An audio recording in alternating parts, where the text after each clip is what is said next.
सभी मित्रों को नमस्कार। यह हमारी पॉलिटी की जो सीरीज चल रही है उसी का अगला लेक्चर है और यह लेक्चर क्रमांक 5 है। इससे पहले हम लोगों ने 4 लेक्चरों में सबसे पहले सिलेबस को समझा, उसके बाद हमने संविधान क्या है, राज्य व्यवस्था क्या है और सुशासन क्या है, इन सभी के संदर्भ में समझा, इनके मध्य में संबंध को जाना। और उसके बाद हम लोगों ने देखा कि कई सारी शब्दावलियों के बारे में कि जैसे सर्वसत्तावाद क्या है, धर्मतंत्र क्या है, इन सभी के बारे में समझा। आज की क्लास में हम लोग समझने वाले हैं लोकतंत्र के घटकों के बारे में। यानी कि आपने आज की क्लास से पहले जो यदि पढ़ा हो तो अच्छी बात है, वरना इसको पढ़िएगा। और आप लोगों को चूंकि अभी तक स्पष्टीकरण स्पष्ट रूप में दिखाई नहीं दे रहा था, चूंकि मेरा चेहरा दिखता था, फोटो दिखती थी, तो उस कारण मुझे कुछ विद्यार्थियों ने कहा कि ठीक से दिखाई नहीं दे रहा है, इसलिए आज मैंने चेहरा नहीं इसमें दिखाया है और बिना चेहरे के ही मैं आपको पढ़ा रहा हूँ। तो अब मेरी आवाज़ को सुनेंगे, बात को सुनेंगे और सामने पीडीएफ में देखते जाएंगे, जिससे स्पष्ट आपको दिखेगा। आगे चलते हैं। अब देखिए, आज हम लोगों को पढ़ना है, क्या पढ़ना है? लोकतंत्र के घटक के बारे में पढ़ना है, ठीक है। अब लोकतंत्र के घटक, मेरे साथ कुछ एक दो ऑफलाइन स्टूडेंट भी हैं, तो ये लोग भी पढ़ेंगे, तो साथ में ध्यान रखिएगा। चलिए आगे चलते हैं। तो लोकतंत्र के क्या घटक हैं, इनके बारे में हम लोग समझ लेते हैं, ठीक है। आगे चलते हैं। तो देखिए, अब लोकतंत्र के घटक क्या हैं। लोकतंत्र के घटक का मतलब क्या हुआ? सबसे पहले तो ये बात है कि घटक क्या होता है, वरना अभी तक इसका मतलब घटक का मतलब क्या हुआ, सबसे पहले हम लोगों को ये समझना है। घटक का मतलब कि किसी देश में लोकतंत्र होने के लिए क्या चीज़ों का होना जरूरी है, वही कहलाते हैं घटक। जैसे कि लोकतंत्र हो तभी किसी देश में हो सकता है जब विधि निर्माण में सहभागिता हो, तो ये एक घटक है। यानी कि घटक वह चीज होती है जिनसे वह चीज होती है। जैसे लोकतंत्र है तो लोकतंत्र के क्या क्या ऐसी चीजें हैं जिनके कारण, तो हम चीज शब्द जो प्रयोग कर रहे हैं ना यहाँ, कि लोक क्या की ऐसी ऐसी विशेषताएं विद्यमान होनी चाहिए, तो उसी को घटक कहते हैं। जैसे कि विधि निर्माण में सहभागिता यदि लोगों की हो रही है तो वह लोकतंत्र है। समय पर सभी को न्याय यदि प्राप्त हो रहा है तो लोकतंत्र है। कानून का यदि शासन है, यानी कि कोई कानून का उल्लंघन नहीं कर रहा है तो वहां कानून को स्वीकार रहा है तो वहां लोकतंत्र है। कुछ मौलिक अधिकार या प्रत्याभूत अधिकार वहां है या नहीं है, तो इससे लोकतंत्र के घटक होता है। ऐसे ही स्वतंत्र व निष्पक्ष चुनाव हो रहा है अथवा नहीं हो पा रहा है, ये सभी चीजें दिखाते हैं कि ये लोकतंत्र है अथवा नहीं है। इसका एक और मतलब हो जाएगा कि यदि लोकतंत्र होना चाहिए तो क्या होना चाहिए। जैसे आपसे क्वेश्चन बने पेपर में कि लोकतंत्र यदि कहीं है तो कैसे पता चले कि लोकतंत्र है, तो उसके लिए क्या घटक आवश्यक है, तो आप लोगों को भी यही बताना है कि वो ऐसे पता चलेगा कि विधि निर्माण में सहभागिता हो, ठीक है, समय पर न्याय हो, कानून का शासन हो, स्वतंत्र व निष्पक्ष चुनाव हो, प्रत्याभूत अधिकार हो। ये मैंने आपको संक्षिप्त में बताया। अब हम पढ़ेंगे इन्हीं चीज को डिटेल्स में, ठीक है। इतना समझ में आया? जी सर। चलिए,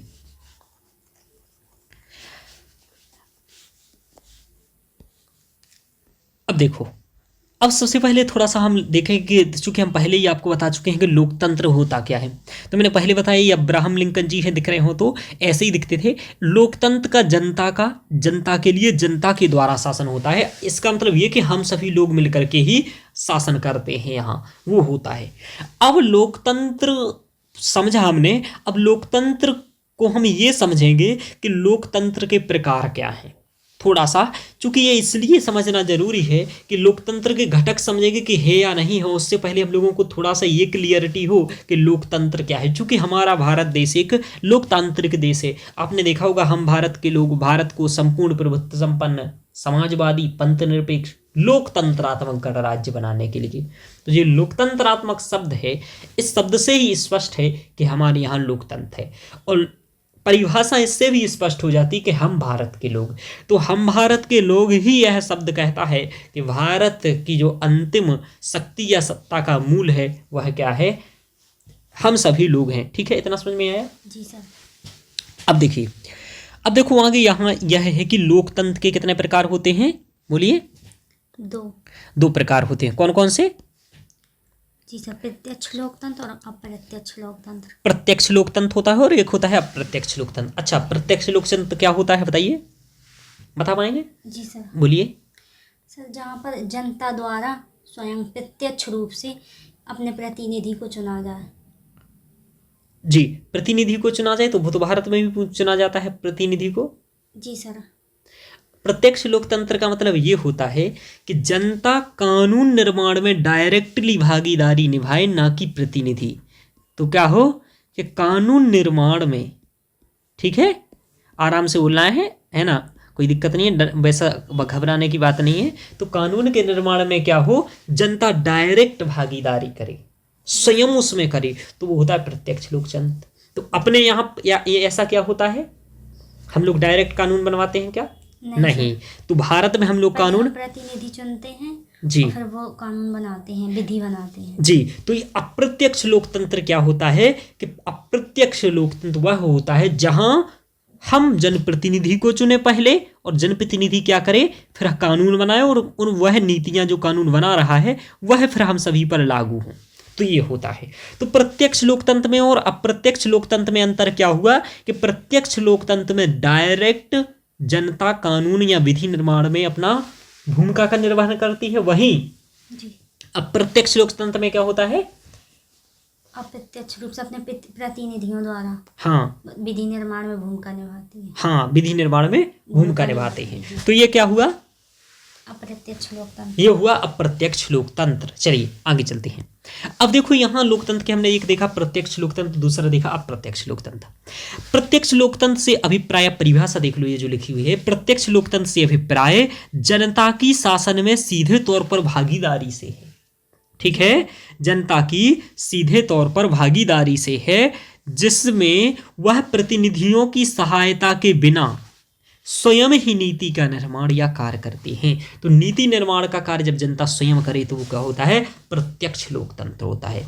अप्रत्यक्ष लोकतंत्र वह होता है जिसमें हम जनप्रतिनिधियों को चयन करें और उनके माध्यम से कानून निर्माण हो।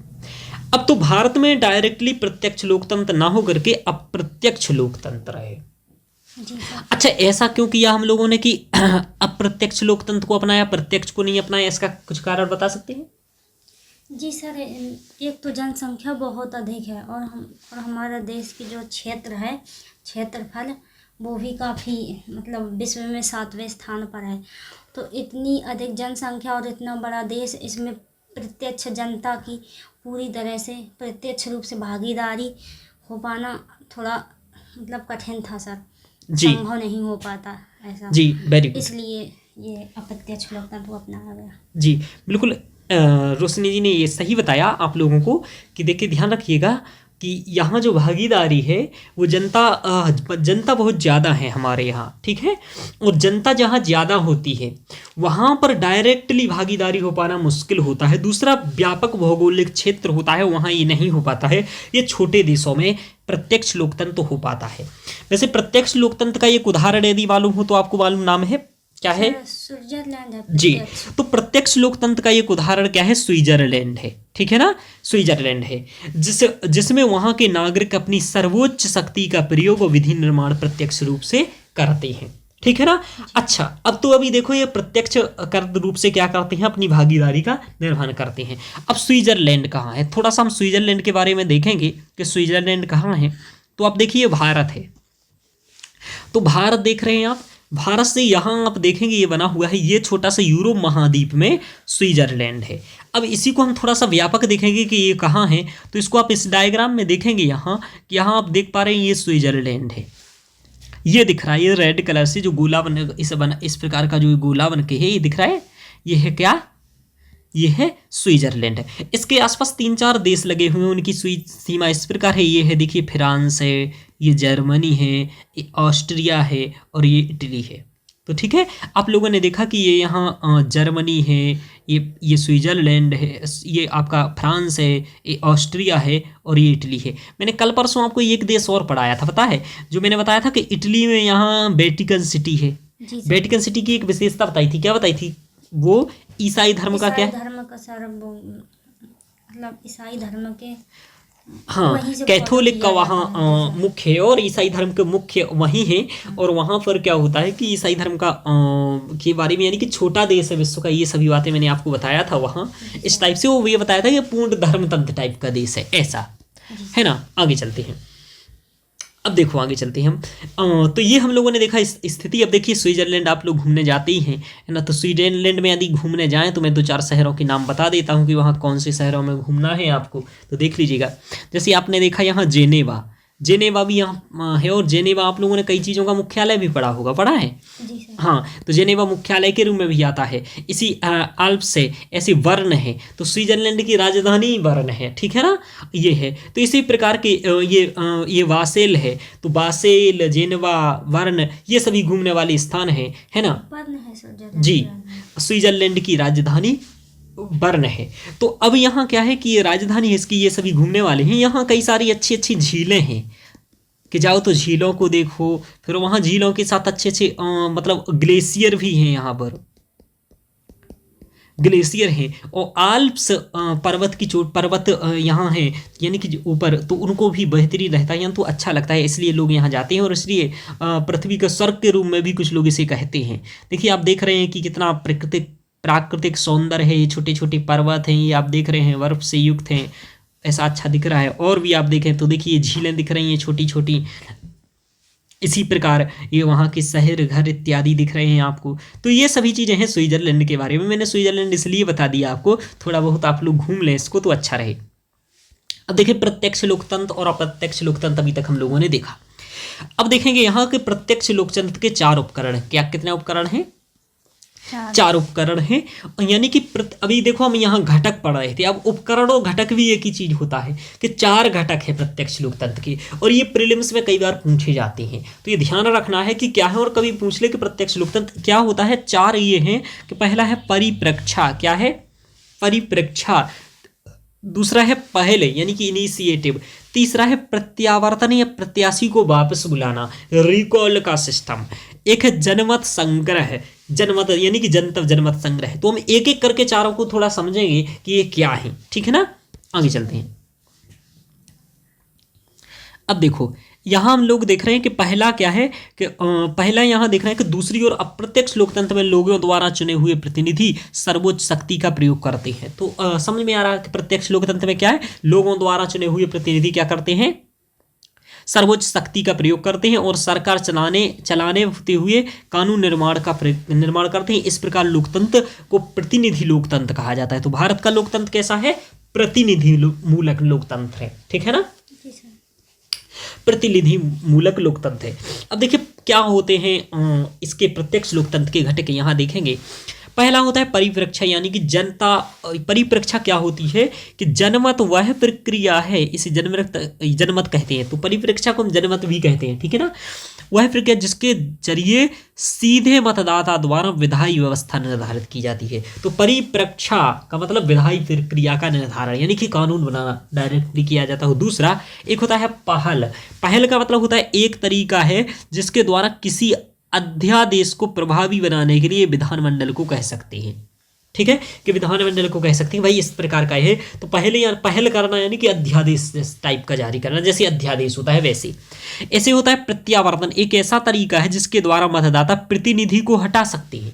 इसको रिकॉल भी कहते हैं, यानी कि रिकॉल। जैसे कि हमारे यहाँ पल जाता है विधायक, तो हम चाहें तो 5 साल तक उसको हटा नहीं सकते हैं, ठीक है, वापस नहीं बुला सकते हैं। लेकिन यहाँ हम उसको क्या कर सकते हैं, वापस भी बुला सकते हैं। मतलब जितना समयावधि है उस समयावधि से पूर्व भी कि ये प्रतिनिधि को हटा सकते हैं, या एक अधिकारी के कर्तव्यों के पालन न करने पर उसके कार्यालय से उसे हटा सकते हैं। तो ये होता है क्या, प्रत्यावर्तन करना। यानी कि आवर्तन का मतलब आना और प्रत्यावर्तन का मतलब वापस आना। उत्तर का मतलब उत्तर और प्रत्युत्तर का मतलब वापस उत्तर, ठीक है। एक प्रत्युत्तर देना, जैसे कि कोई कहीं प्रश्न और उसका हम क्या देते हैं तो प्रत्युत्तर हो सकता है। कोई कहीं जा रहा है और आ रहा है तो प्रत्यावर्तन, है ना, ध्यान रखिएगा। प्रत्याजगाम। चलिए, जनमत संग्रह, आगे चलते हैं। जनमत संग्रह द्वारा लोक महत्व के किसी मुद्दे पर लोगों की राय ली जाती है ना, कि लोगों की राय कि इस किसी मुद्दा है ऐसा कि उस पर राय ले लेते हैं। सामान्यतः इसका प्रयोग क्षेत्रीय विवादों के निपटारे के लिए किया जाता है, ऐसा कि जनता से पूछ करके करें। जैसे इससे हमारे यहाँ अभी ऐसा नहीं हो रहा है, इसलिए दिक्कत आ रही है। जैसे कृषि कानून हुआ, तो कृषि कानून में हम लोग जनता से नहीं ले पाए। यदि पहले ही पूछ ले कि भाई ये पहले पता आपको ठीक लग रही है, ज्ञात है, विज्ञात है, तब तो लड़ाई ऐसी ना हो और विवाद ना हो। लेकिन ऐसा हमारे यहाँ हो नहीं पाता है, इसलिए प्रॉब्लम आती है। आगे चलती है। तो ये हम लोगों ने देखा कि लोकतंत्र में प्रत्यक्ष लोकतंत्र क्या होता है। देखिए, इससे क्वेश्चन बनेगा आगे, मैं भी क्वेश्चन आपसे पूछूंगा बना करके। तो ये सभी चीज़ें आपको ध्यान रखना है कि परिप्रेक्ष्य का मतलब क्या होता है। परिप्रेक्ष्य का मतलब होता है डायरेक्टली विधियां सर्जित करना। पहल का मतलब होता है अध्यादेश जैसा करना। प्रत्यावर्तन मतलब वापस बुलाना। और जनमत संग्रह का मतलब किसी मुद्दे पर लोगों की राय लेना। ये चारों होते हैं। आगे चलते हैं। अब देखेंगे हम लोग लोकतंत्र के घटक के बारे में। अब समझेंगे, चूंकि अब लोकतंत्र के घटक अब हम समझ पाएंगे। तो भारत का कैसा लोकतंत्र है, बोलो बोलो, कैसा लोकतंत्र है भारत? अप्रत्यक्ष लोकतंत्र। अप्रत्यक्ष लोकतंत्र। इसे ये क्या बोलेंगे? प्रतिनिधि लोकतंत्र। प्रतिनिधि मूलक लोकतंत्र, है ना? जी सर। ये है। तो भारत क्या है? प्रतिनिधि मूलक लोकतंत्र है। अब आगे चलते हैं हम लोग। अब लोकतंत्र के जो घटक मैंने यहाँ देखे थे, एक एक घटक को बहुत अच्छे से हम लोग समझेंगे और देखेंगे क्या वह घटक सच में है या नहीं है। इन घटकों का प्रयोग करके आप कई सारे मेंस के उत्तर लिख पाएंगे पेपर में। तो आपको ध्यान रखना है कि इनका आप पढ़ें और इन्हीं को लेकर के कई उत्तर लिख सकते हो आप। यही सभी चीजें रहेंगी वहां लिखने को। जैसे कि विधि का शासन या कानून का शासन। कानून का शासन होना चाहिए और हमें नहीं है। यदि किसी देश में कि अभी नहीं है लोकतंत्र, तो जैसे किसी देश में लोकतंत्र है या नहीं है, इसका मालूम कैसे चलेगा? उसके घटकों को देख करके कि विधि का शासन है या नहीं है। तो क्या भारत में विधि का शासन है? अब बात आती है कि क्या भारत में विधि का शासन है या नहीं है। तो विधि के शासन का मतलब ये होता है कि कानून के समक्ष क्या हो? समता हो। सभी लोग कानून के समक्ष समान हो, सभी को कानून के समक्ष समानता हो। तो देखो, यहाँ आपको कानून के समक्ष समता है और अनुच्छेद आपने 14 देखा है। कितना? जिसे हम लोग इस प्रकार की बात करते हैं कि कानून के समक्ष क्या लोग होंगे? सभी लोग समान होंगी। विशेषाधिकारों की अनुपस्थिति। तो हमारे यहाँ कोई विशेषाधिकार नहीं है। जैसे कि इंग्लैंड में उनके राजा और रानी के लिए आज भी विशेषाधिकार हैं और सामान्य जनता के लिए नहीं है। तो लेकिन भारत में ऐसा है क्या? नहीं सर। हाँ, तो भारत में नहीं है किसी के लिए। हालांकि भारत में विशेषाधिकार हैं। किसके लिए है? जैसे सांसद, राष्ट्रपति। जी, संसदीय विशेषाधिकार है, सांसदों के लिए है, राष्ट्रपति के लिए, इन सभी के लिए है। अच्छा, इनके लिए विशेषाधिकार क्यों है ये बता सकोगे? नहीं सर। हाँ, इनके लिए विशेषाधिकार इसलिए है चूंकि इनके विशेष कर्तव्य भी हैं, दायित्व भी है। इनको जनता के लिए विधियां भी बनाना है, ठीक है, इसलिए इन्हें विशेषाधिकार प्रदान किए गए हैं। एवी डायसी कहते हैं कि निरंकुशता की अनुपस्थिति हो, यानी कि निरंकुशता की अनुपस्थिति हो वहां, यानी कि निरंकुशता नहीं होनी चाहिए वहां। निरंकुशता जानते हो क्या होता है? एक तो जानते हो अंकुश। जी सर। अंकुश का मतलब क्या होता है? सर, अंकुश का मतलब है किसी नियम के अनुसार ही कार्य को करना। अंकुश का मतलब होता है कि किसी पर वो दबाव बनाना, कि अंकुश लगा दिया है किसी चीज पर। लेकिन निरंकुश का मतलब होता है कोई उस पर अंकुश नहीं है। तो निरंकुशता की अनुपस्थिति का मतलब यह है कि अंकुश हो ऐसा। निरंकुशता की स्थिति का मतलब क्या है? अंकुश हो। अंकुश हो। निरंकुशता की अनुपस्थिति का मतलब यह है कि उस पर अंकुश, यानी कि कुछ नियंत्रण हो। इसी नियंत्रण के कारण हमारे यहाँ नियंत्रण है। कैसा नियंत्रण है? कि हमारे यहाँ हम अविश्वास प्रस्ताव के माध्यम से, महाभियोग के माध्यम से हम हटा सकते हैं। महाभियोग के माध्यम से उच्चतम न्यायालय के न्यायाधीश को हटा सकते हैं, है ना, और राष्ट्रपति को हटा सकते हैं, और अविश्वास प्रस्ताव के द्वारा हम सरकार को गिरा सकते हैं। संविधान के अनुसार ही, जो संविधान में वर्णन है उसी के अनुसार ही कोई कार्य को कर सकते, उससे बाहर जाकर नहीं कर सकते। ये भी तो है जी। तो ये हमने देखा कि विधि का शासन, यानी कि विधि का शासन हमारे यहाँ है, ऐसा हम कह सकते हैं, जब हम लोगों को पक्ष में तर्क देना होगा। हालांकि भारत की स्थिति को आपको अब और बताऊं कि लेकिन हमारे यहाँ विधि का शासन अभी चुनौतियों में इन चीज़ों को हम लोग पढ़ेंगे आगे कि विधि का शासन है या नहीं है, लेकिन फिलहाल हम लोगों को कहीं जब पक्ष में तर्क देना होगा तो हम कहेंगे हैं, लेकिन असलियत में विधि का शासन नहीं है हमारे यहाँ। देखिए, व्यापक स्तर पर, बड़े स्तर पर तो है, लेकिन छोटे स्तर पर लोग कानून को क्या करते हैं, हाथ में लेते हैं कि नहीं लेते हैं। जैसे कि आपको मैं एक दो उदाहरण भी आपको बता दूं कि जो करणी सेना के अध्यक्ष थे, अभी उनके सुखदेव सिंह, उनकी हत्या कर देना, ठीक है। और कैसे कानून को हाथ में लेते हैं, अतीक अहमद आपने देखा, उसकी हत्या कर देना। तो व्यक्तियों को विधि पर भरोसा नहीं है, विधि का शासन नहीं है हुआ रहा है, ये लोग स्वयं कानून में को ले रहे हैं हाथ में, ठीक है, लेकिन फिर भी विधि का शासन है। हालांकि ये चुनौतियां हैं, आगे पढ़ेंगे हम। स्वतंत्र व निष्पक्ष चुनाव होने चाहिए, स्वतंत्र व निष्पक्ष चुनाव होने चाहिए, जैसे कि जनसंप्रभुता हो और सार्वधिक चुनाव होना चाहिए, यानी कि एक अवधि पर चुनाव होने चाहिए। तो भारत में होते हैं कि नहीं होते हैं, होते हैं, शाब्दिक चुनाव होते हैं। तो इसके संदर्भ में हमारे यहाँ चुनाव आयोग का प्रावधान किया गया है कि वो शाब्दिक क्या करवाए, चुनाव करवाए। तो हमारा चुनाव आयोग क्या करवाता है, शाब्दिक चुनाव करवाता है। देखिए, चुनाव आयोग के बारे में हम पहले भी पढ़ा चुके हैं, थोड़ा सा यहाँ भी बताएंगे कि देखिए चुनाव आयोग हमारा एक क्या है, स्वायत्त संगठन है। कैसा संगठन है, स्वायत्त संवैधानिक निकाय है। संवैधानिक निकाय का मतलब क्या होता है मालूम है? जी सर, अनुच्छेद में वर्णन है उसका। हाँ, कि जिसमें संविधान के अनुच्छेद में जिसका वर्णन रहे वो संवैधानिक हो, जिसका एक किसी अधिनियम के तहत निर्माण किया जाए वो सांविधिक होता है, ध्यान रखिएगा। तो इसको मैं पहले भी बताया है। ये क्या करता है, ये किस किस का चुनाव कराता है, बता सकते हो? जी सर, बोलिए। सर केंद्र में संसद का, ठीक है, राष्ट्रपति उपराष्ट्रपति। केंद्र में संसद या लोकसभा का, मतलब सब लोकसभा का, ठीक है। जी सर, लोकसभा का करवाएगा, राज्यसभा का करवाएगा, मतलब संसद में सब आ जाएंगे ना सर, लोकसभा भी आ जाएगी, राज्यसभा आ जाएगी, हाँ, राष्ट्रपति भी आ जाएंगे। जी बिल्कुल। और सर राज्य में भी इसी प्रकार। जी बिल्कुल। तो ऐसे लोकसभा का, राज्यसभा का और राज्य की विधानसभाओं का, है ना, राष्ट्रपति का, उपराष्ट्रपति का, तो ये ध्यान रखना है कि सभी का चुनाव कराता है, ठीक है ना। और 25 जनवरी 1950 से राष्ट्रीय मतदाता दिवस भी 25 जनवरी को मनाया जाता है, ध्यान रखिएगा। ये आगे चलते हैं, इसका चुनाव भी हुआ था, मतलब ये तब बना था। अब देखो इसकी संरचना क्या है, ये एक बार पेपर में पूछा गया, तो ध्यान रखना है कि इसके एक तो क्या होता है, इसमें मुख्य निर्वाचन आयुक्त होता है। क्या होता है, एक मुख्य निर्वाचन आयुक्त होता है, और दो क्या होते हैं, अन्य निर्वाचन आयुक्त होते हैं।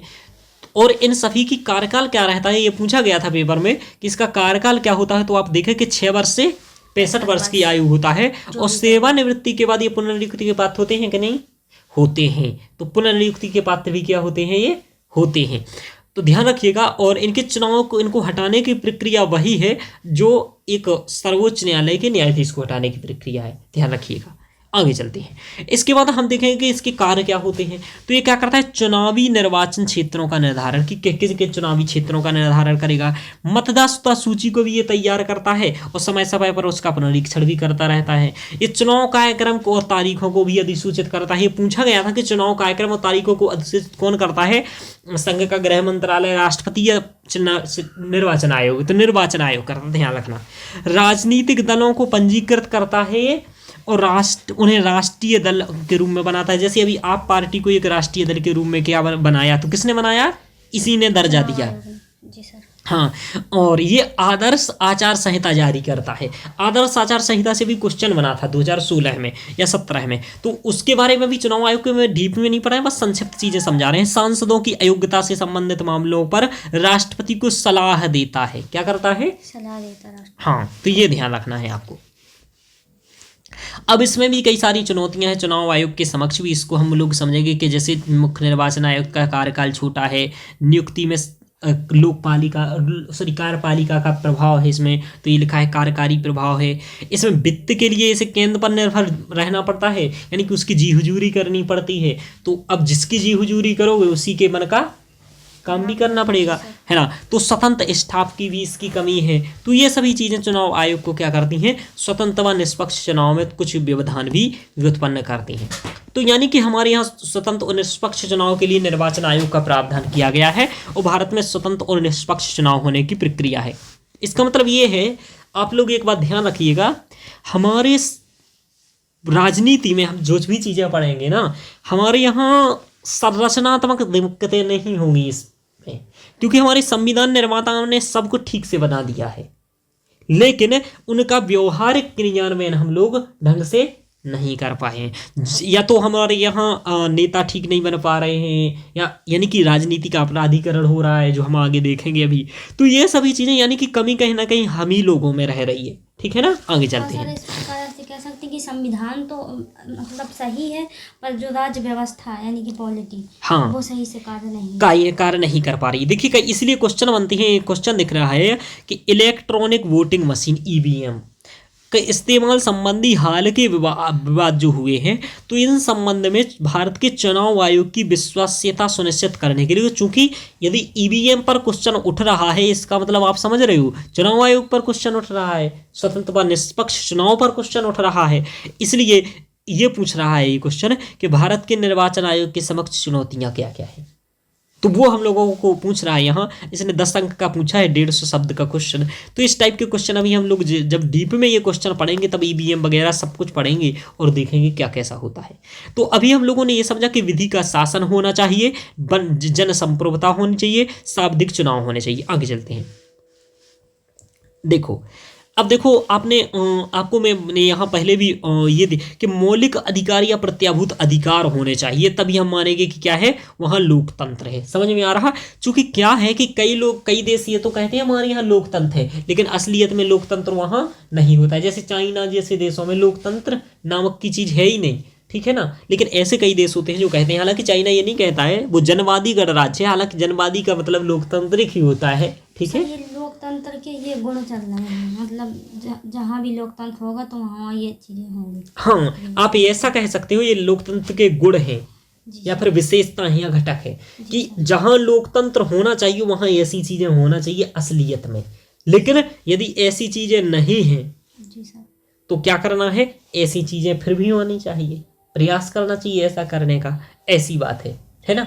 तो भारत में लोकतंत्र की चुनौतियों को लेकर के या लोकतंत्र को होने को लेकर के कोई आएगा तो ऐसी चीज़ों को आप प्रयोग कर पाओगे, जैसे विधि का शासन, स्वतंत्र व निष्पक्ष चुनाव। अब इन स्वतंत्र, अब वहाँ आपको क्या करना है, इसमें साथ में आपको केवल कहना ही नहीं है कि विधि का शासन है, आपको ये भी वहाँ कुछ प्रमाण भी देने हैं कि अनुच्छेद 14 में, जैसे स्वतंत्र निष्पक्ष चुनाव की बात करो तो तब जनप्रतिनिधित्व अधिनियम 1991 का नाम बताओ, चुनाव आयोग का बताओ कि ये करवाता है हमारे यहाँ चुनाव। तो इस प्रकार से आपको कुछ तर्क भी देते के बात करना है, केवल हवाई फायर नहीं करने हैं।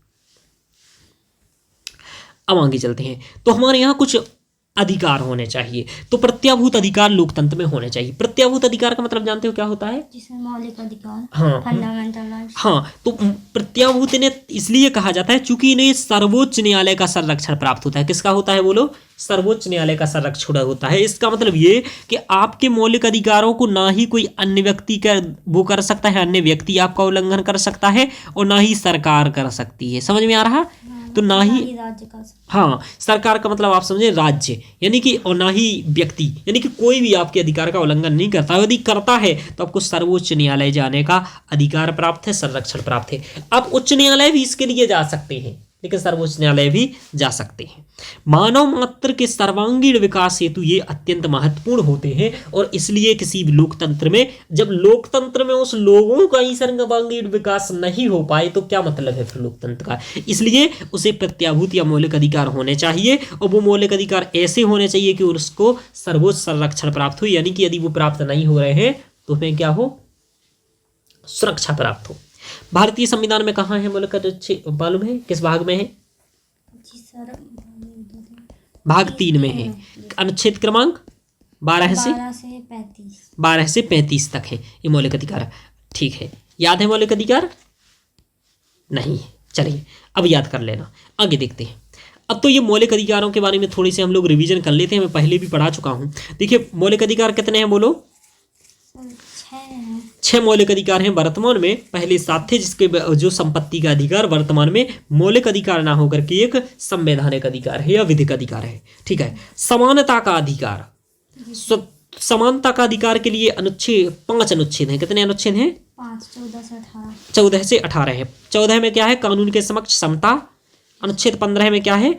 धर्म, मूल वंश, जाति, लिंग व जन्म स्थान के आधार पर भेदभाव का प्रतिषेध, यानी कि इनके आधार पर भेदभाव नहीं किया जाएगा, बाकी किया जाएगा, है ना। अनुच्छेद 16 में सार्वजनिक रोजगार के मामलों में अवसर की समानता होगी, है ना, ध्यान रखिएगा। 17वां अनुच्छेद है अस्पष्टता का अंत और 18वां है उपाधियों का उन्मूलन। ऐसी स्वतंत्रता का अधिकार भी प्रदान आप लोगों को किया गया है और उसमें भी क्या है, 4 अनुच्छेद है। कौन कौन से हैं? अभिव्यक्ति की स्वतंत्रता, ठीक है ना, अपराधों के लिए दोष सिद्धि के संबंध में सुरक्षा। इसका मतलब ये है कि आप कोई अपराध करें तो आपको एक अपराध के लिए कई दंड नहीं दिए जाएंगे, इस संबंध में आपकी संरक्षण किया जाता है। प्राण और दैहिक स्वतंत्रता, ये अनुच्छेद 21 है। अनुच्छेद 21 का में शिक्षा का अधिकार की बात है। अनुच्छेद 22 में कुछ मामलों में गिरफ्तारी और निषेध से अधिकार है कि आपकी गिरफ्तारी किन किन मामलों में नहीं की जाएगी, तो ये आपने देखा। हमने देखा अनुच्छेद 23 और 24 में शोषण के विरुद्ध जो अधिकार है, जैसे कि अनुच्छेद 23 में है कि मानव के दुर्व्यवहार नहीं किया जा सकता है और उससे बलात्श्रम का प्रतिषेध किया जाएगा, यानी कि बलात्श्रम नहीं करवा सकते हो। अनुच्छेद 24 में कहा है कि कारखानों आदि में, यानी कि जहां संवेदनशील दिक्कत है, बच्चों को दिक्कत हो सकती है, वहां उस पर कार्यों पर उस पर से नियोजन नहीं करवाएंगे हम लोग। इसके बाद 25 से 28 तक क्या है, धार्मिक स्वतंत्रता का अधिकार है। 25 में देखो क्या कहा गया है, ये डायरेक्टली पूछा जाता है आपसे, तो ध्यान रखना है कि हम धर्म को एक तो क्या कर सकते हैं, अपना सकते हैं, दूसरा आचरण कर सकते हैं और तीसरा प्रचार करना। तो अपनाना, आचरण और प्रचार करना किसमें है? 25 में। अपनाना, आचरण करना और प्रचार करना किसमें है? 25 में। 26 में क्या है? इन सभी मामलों का प्रबंधन कर रहे हैं, यानी कि धार्मिक मामलों के प्रबंधन का अधिकार 26 में है।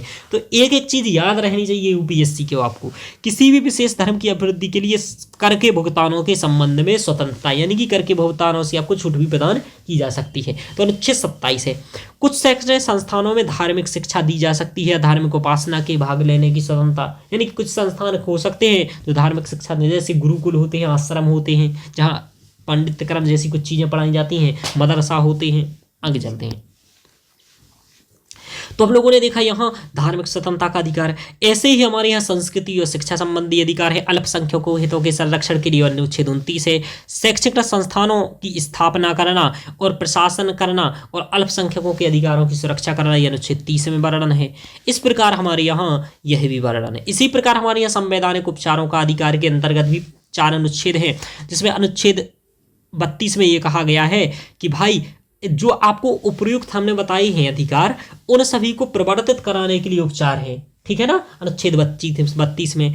अनुच्छेद 33 में प्रदत्त अधिकारों को सुरक्षा बलों आदि पर लागू करने के उपरांत संसद की शक्ति है। इसके बाद 34 में क्या है, किसी जहां हम मार्शल लॉ लगा देते हैं, है ना, तो वहां मौलिक अधिकारों का निर्बंध हो जाता है, लोगों के अधिकार चले जाते हैं, क्योंकि उस वहां हम ये सेना शासन तभी लगाते हैं, मार्शल लॉ तभी लगाते हैं जब वहां अस्थिरता हो गई हो, लोग कानून को मान ना रहे हो, जबरदस्ती हिंसा कर रहे हो। ऐसी स्थिति यदि किसी क्षेत्र में हो जाती है तो वहां सरकार क्या करती है कि सेना को एक्स्ट्रा पावर दे देती है और वहां लोगों के जो अधिकार हैं वो कम हो जाते हैं, ये होता है, ठीक है।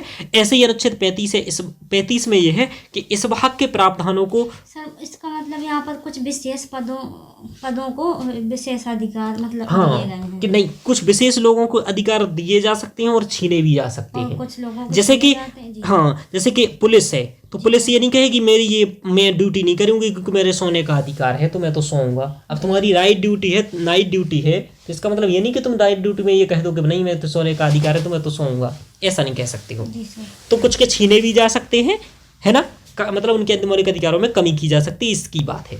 और 35वें में यह है कि इस भाग के प्रावधानों को प्रभावी बनाने के लिए संसद विधान बना सकती है, इसके बारे में। तो मैंने आपको संक्षिप्त में मौलिक अधिकार इसलिए बताए, और ऐसे मैंने अभी इस तक 3-4 बार बता चुका हूँ, वो इसलिए कि आप बार बार इनको पढ़ें तो आपको रिवीजन होते रहे और याद हो जाए। चलिए, जी सर। विधि निर्माण में सहभागिता हो लोगों की, यानी कि भारत में जनप्रतिनिधियों के माध्यम से लोकसभा इत्यादि का चुनाव होता है, यानी कि इसका मतलब ये कि हमारे यहाँ भी क्या है कि सीधे तौर पर तो नहीं लेकिन अप्रत्यक्ष तौर पर क्या है, विधि निर्माण में हमारी ही भागीदारी है, हमारी ही विचारधारा के, हमारे ही बीच से लोग वहां पहुंच रहे हैं। समय पर न्याय और न्यायिक स्वतंत्रता होनी चाहिए, यानी कि न्यायपालिका अच्छी हो और वो ठीक ठाक रहे, और ये तो ऐसा हमारे यहाँ न्यायपालिका की व्यवस्था की गई है। और न्यायपालिका का अनुच्छेद क्या है, 124 से 147 के बाद न्यायपालिका से संबंध विविध उपबंध किए गए हैं, ठीक है ना। तो सर्वोच्च न्यायालय से संबंधित है इस अनुच्छेद में। इसके अलावा उच्च न्यायालय के लिए तो अलग ही अनुच्छेद है, लेकिन यहाँ जो मैं बात कर रहा हूँ इस सर्वोच्च न्यायालय के संबंध में कर रहा हूँ। संविधानवाद की विशेषता या व्यवस्था होनी चाहिए उस देश में, यानी कि तभी हम कहेंगे वहां लोकतंत्र है जब संविधानवाद हो। संविधानवाद होने का मतलब क्या होता है? संविधानवाद मतलब का ये होता है कि संविधान को लोग यथार्थ स्वरूप में स्वीकारने की स्थिति, यानी कि कोई देश ऐसा जहां संविधान को यथार्थ रूप में स्वीकार रहे हों। जरूरी नहीं है कि जहां संविधान हो वहां संविधानवाद भी हो। भारत में है ना, भारत में क्या संविधानवाद है या नहीं है, इसके बारे में हम अभी आगे चर्चा करेंगे। तो संविधानवाद का मतलब क्या हुआ कि संविधान को किस स्तर पर स्वीकार कर रहे हैं, यानी कि यथार्थ स्थिति क्या है लोगों की। संविधान को स्वीकारना मतलब कानून को स्वीकारना।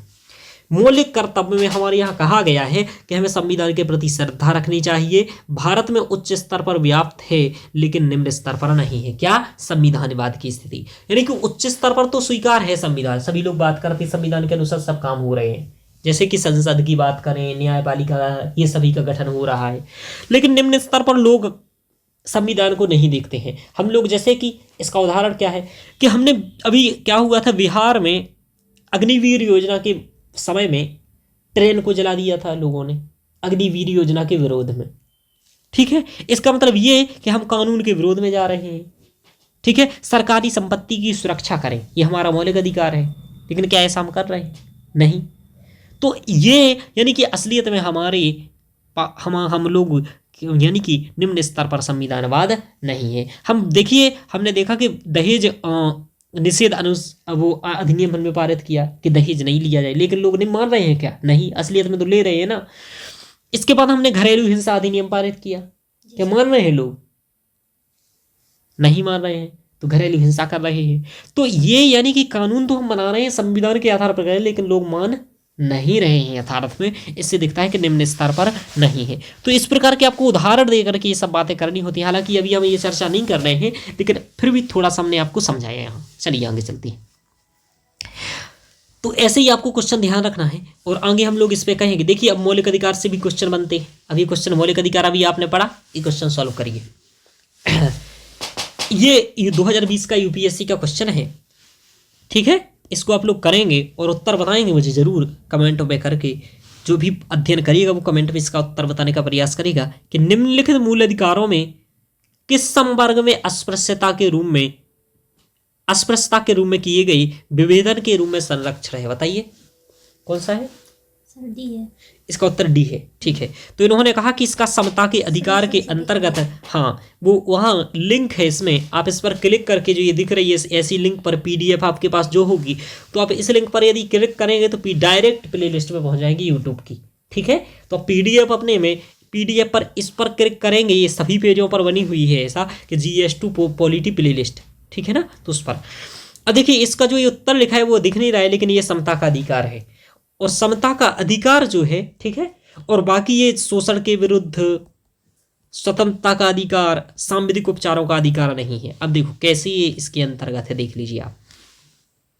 ये देखो समता का अधिकार है और वो अस्पृश्यता के बारे में पूछ रहा है कि ये अस्पृश्यता का अधिकार किसके अंतर्गत है, समता, स्वतंत्रता। ये तो आपको देखो ये ऐसा भी पूछ लेगा आपसे लेके कि ये वाला अनुच्छेद की बात पूछेगा और बोलेगा ये किसके अंतर्गत है, इसके अंतर्गत, इसके अंतर्गत, इसके अंतर्गत या इसके अंतर्गत, ऐसे पूछ लेगा। तो आपको थोड़ा सा अच्छे से याद करके रखना है, ध्यान रखिएगा। एक क्वेश्चन और है, इसको भी सॉल्व करिए आप। ये देखो, ये आपके यूपीएससी का ही है, कह रहा भारत के संविधान में किस अनुच्छेद के अंतर्गत निजता का अधिकार है? बताइए। 21। हाँ, अनुच्छेद 21 के अंतर्गत है जी, ठीक है।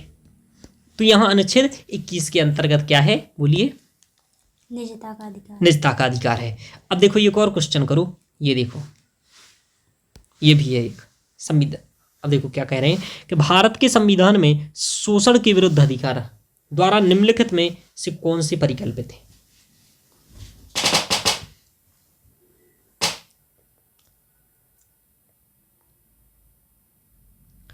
1 और 4 मतलब सर सी। ठीक है। सी, यदि आपको मालूम ना हो तो आप ये पता कर सकते हैं कि अस्पृश्यता वाला कहाँ है, समता में है। 17 तो ये वाला आप कट कर सकते हैं, यानी कि 2 आप कट कर दीजिए सभी से,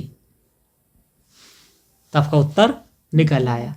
तो एक भी मतलब, हालांकि अब ऐसा बहुत कम हो पाता है, तो आप इस चक्कर में नहीं जिएंगे कि इस प्रकार का लॉजिक वहां चलेगा। आपको सभी मालूम होना चाहिए कि अल्पसंख्यकों के हितों की रक्षा ये वाला नहीं है, क्योंकि ये 29 में है। ठीक है। जी सर। वो मानव देह और व्यापार और बंधुआ मजदूरी, ये किस में है बोलो? ये सर 23 में या 24 था। में? 23, पता नहीं सर, 23 या 24 में था। हाँ, अब यही याद करने के लिए तो बार बार रिवीजन करा रहा हूँ कि ये किस में है, 23 में है, और ये किस में है, 24 में है। देखो एक बार क्या लिखा है, 23 में क्या है, मानव के दुर्व्यापार और बलात्श्रम, जी सर। और 24 में क्या है, बच्चों के नियोजन। जी, कारखाने। जी सर। तो यहाँ क्या है, बच्चों का नियोजन, तो अनुच्छेद 24, बंधुआ मजदूरी 23 और व्यापार 23। तो एक एक अनुच्छेद को इस रूप में याद रखना है। लगता है कि सब कुछ याद है, लेकिन वहाँ ऐसे पूछ लिया जाए कि भाई ये बताइए कि 26वें अनुच्छेद में क्या है, तो अभी आप नहीं बता पाएंगे। बताइए क्या है सर? अब आपको ये याद रखना है कि धर्म का प्रबंधन है। क्या है बोलो? अब ये कैसे देखोगे, एक शब्द हम याद रखते हैं, ऐसे ही आपको भी एक शब्द याद रखना है कि धर्म का प्रबंधन है। देखिए 26वें में क्या है, धार्मिक मामलों का प्रबंधन। इस टाइप से एक एक अनुच्छेद याद होना चाहिए आप लोगों को। आपसे इस प्रकार की याद रहेंगे तभी आप पेपर में क्वेश्चन बहुत अच्छे से कर पाएंगे। ठीक है, ध्यान रखिएगा, नहीं तो टेस्ट सीरीज वाले क्वेश्चन नहीं कर पाएंगे, क्योंकि मैं क्वेश्चन इसी टाइप से पूछूंगा। चलिए आगे चलते हैं। तो आप लोगों ने 1-2 क्वेश्चन PBIQ यहाँ देख लिए, तो जो पढ़ते जा रहे हैं ना, वो मौलिक अधिकार मैंने पढ़ाया, मौलिक कर्तव्य पढ़ाया, नीति निर्देशक तत्व, इनको याद करने का प्रयास करिए थोड़ा सा, और बार बार पढ़ने का प्रयास करिए। आगे देखते हैं, तो किस और घटक क्या होते हैं इसकी, मतलब किसी देश में संविधान है या नहीं, मतलब किसी देश में लोकतंत्र है या नहीं है, इसके घटक क्या होते हैं। जन जागरूकता की बेहतर स्थिति होनी चाहिए। कैसी होनी चाहिए स्थिति? जन जागरूकता की बेहतर स्थिति होनी चाहिए, मतलब यानी कि लोग, देश की जनता जागरूक हो। जागरूक नहीं होगी तो लोकतंत्र में बहुत बड़ी समस्या आ सकती है। कैसे समस्या आ सकती है, ये हम चुनौतियों से समझेंगे।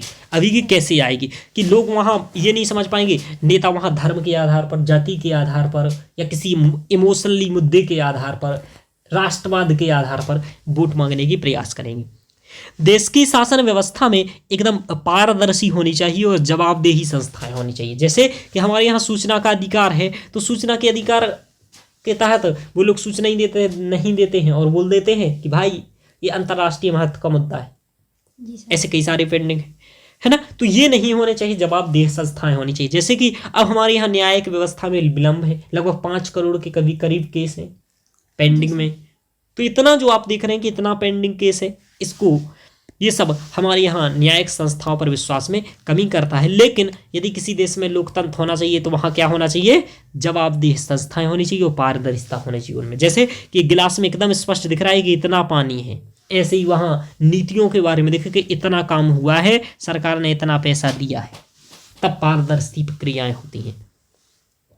आगे देखना है कि सामाजिक, आर्थिक और राजनीतिक न्याय की स्थिति वहां होनी चाहिए। अच्छा, सामाजिक, आर्थिक, राजनीतिक न्याय की बात मैंने बताया था, तो किस अनुच्छेद में था, कोई बता सकता है मुझे? सर अनुच्छेद 38 में।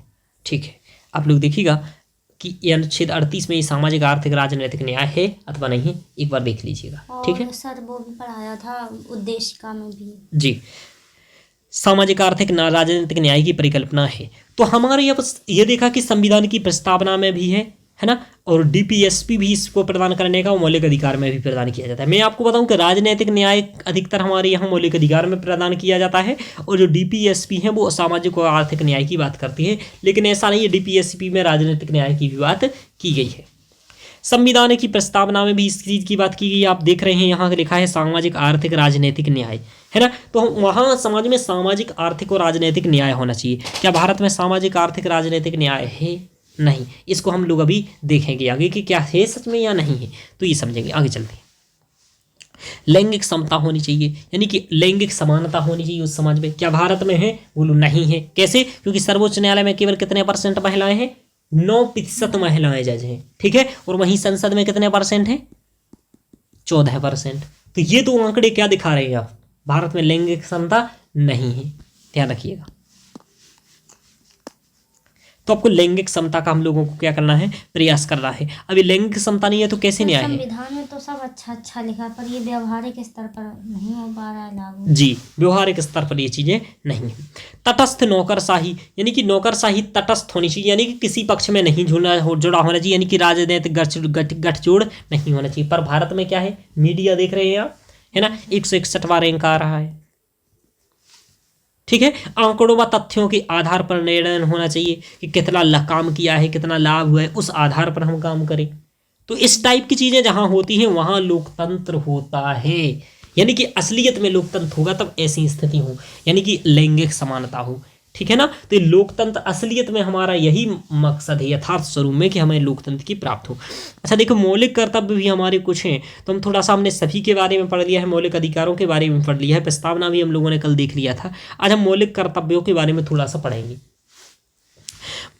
हाँ, मौलिक कर्तव्य ये है, मौलिक कर्तव्य के बारे में ये है कि हमारे प्रत्येक नागरिक का कर्तव्य हो कि संविधान का पालन करें। हम लोग क्या करना है बोलो, संविधान का पालन करें और उनके आदर्शों, राष्ट्रध्वज और राष्ट्रगान के प्रति आदर करें।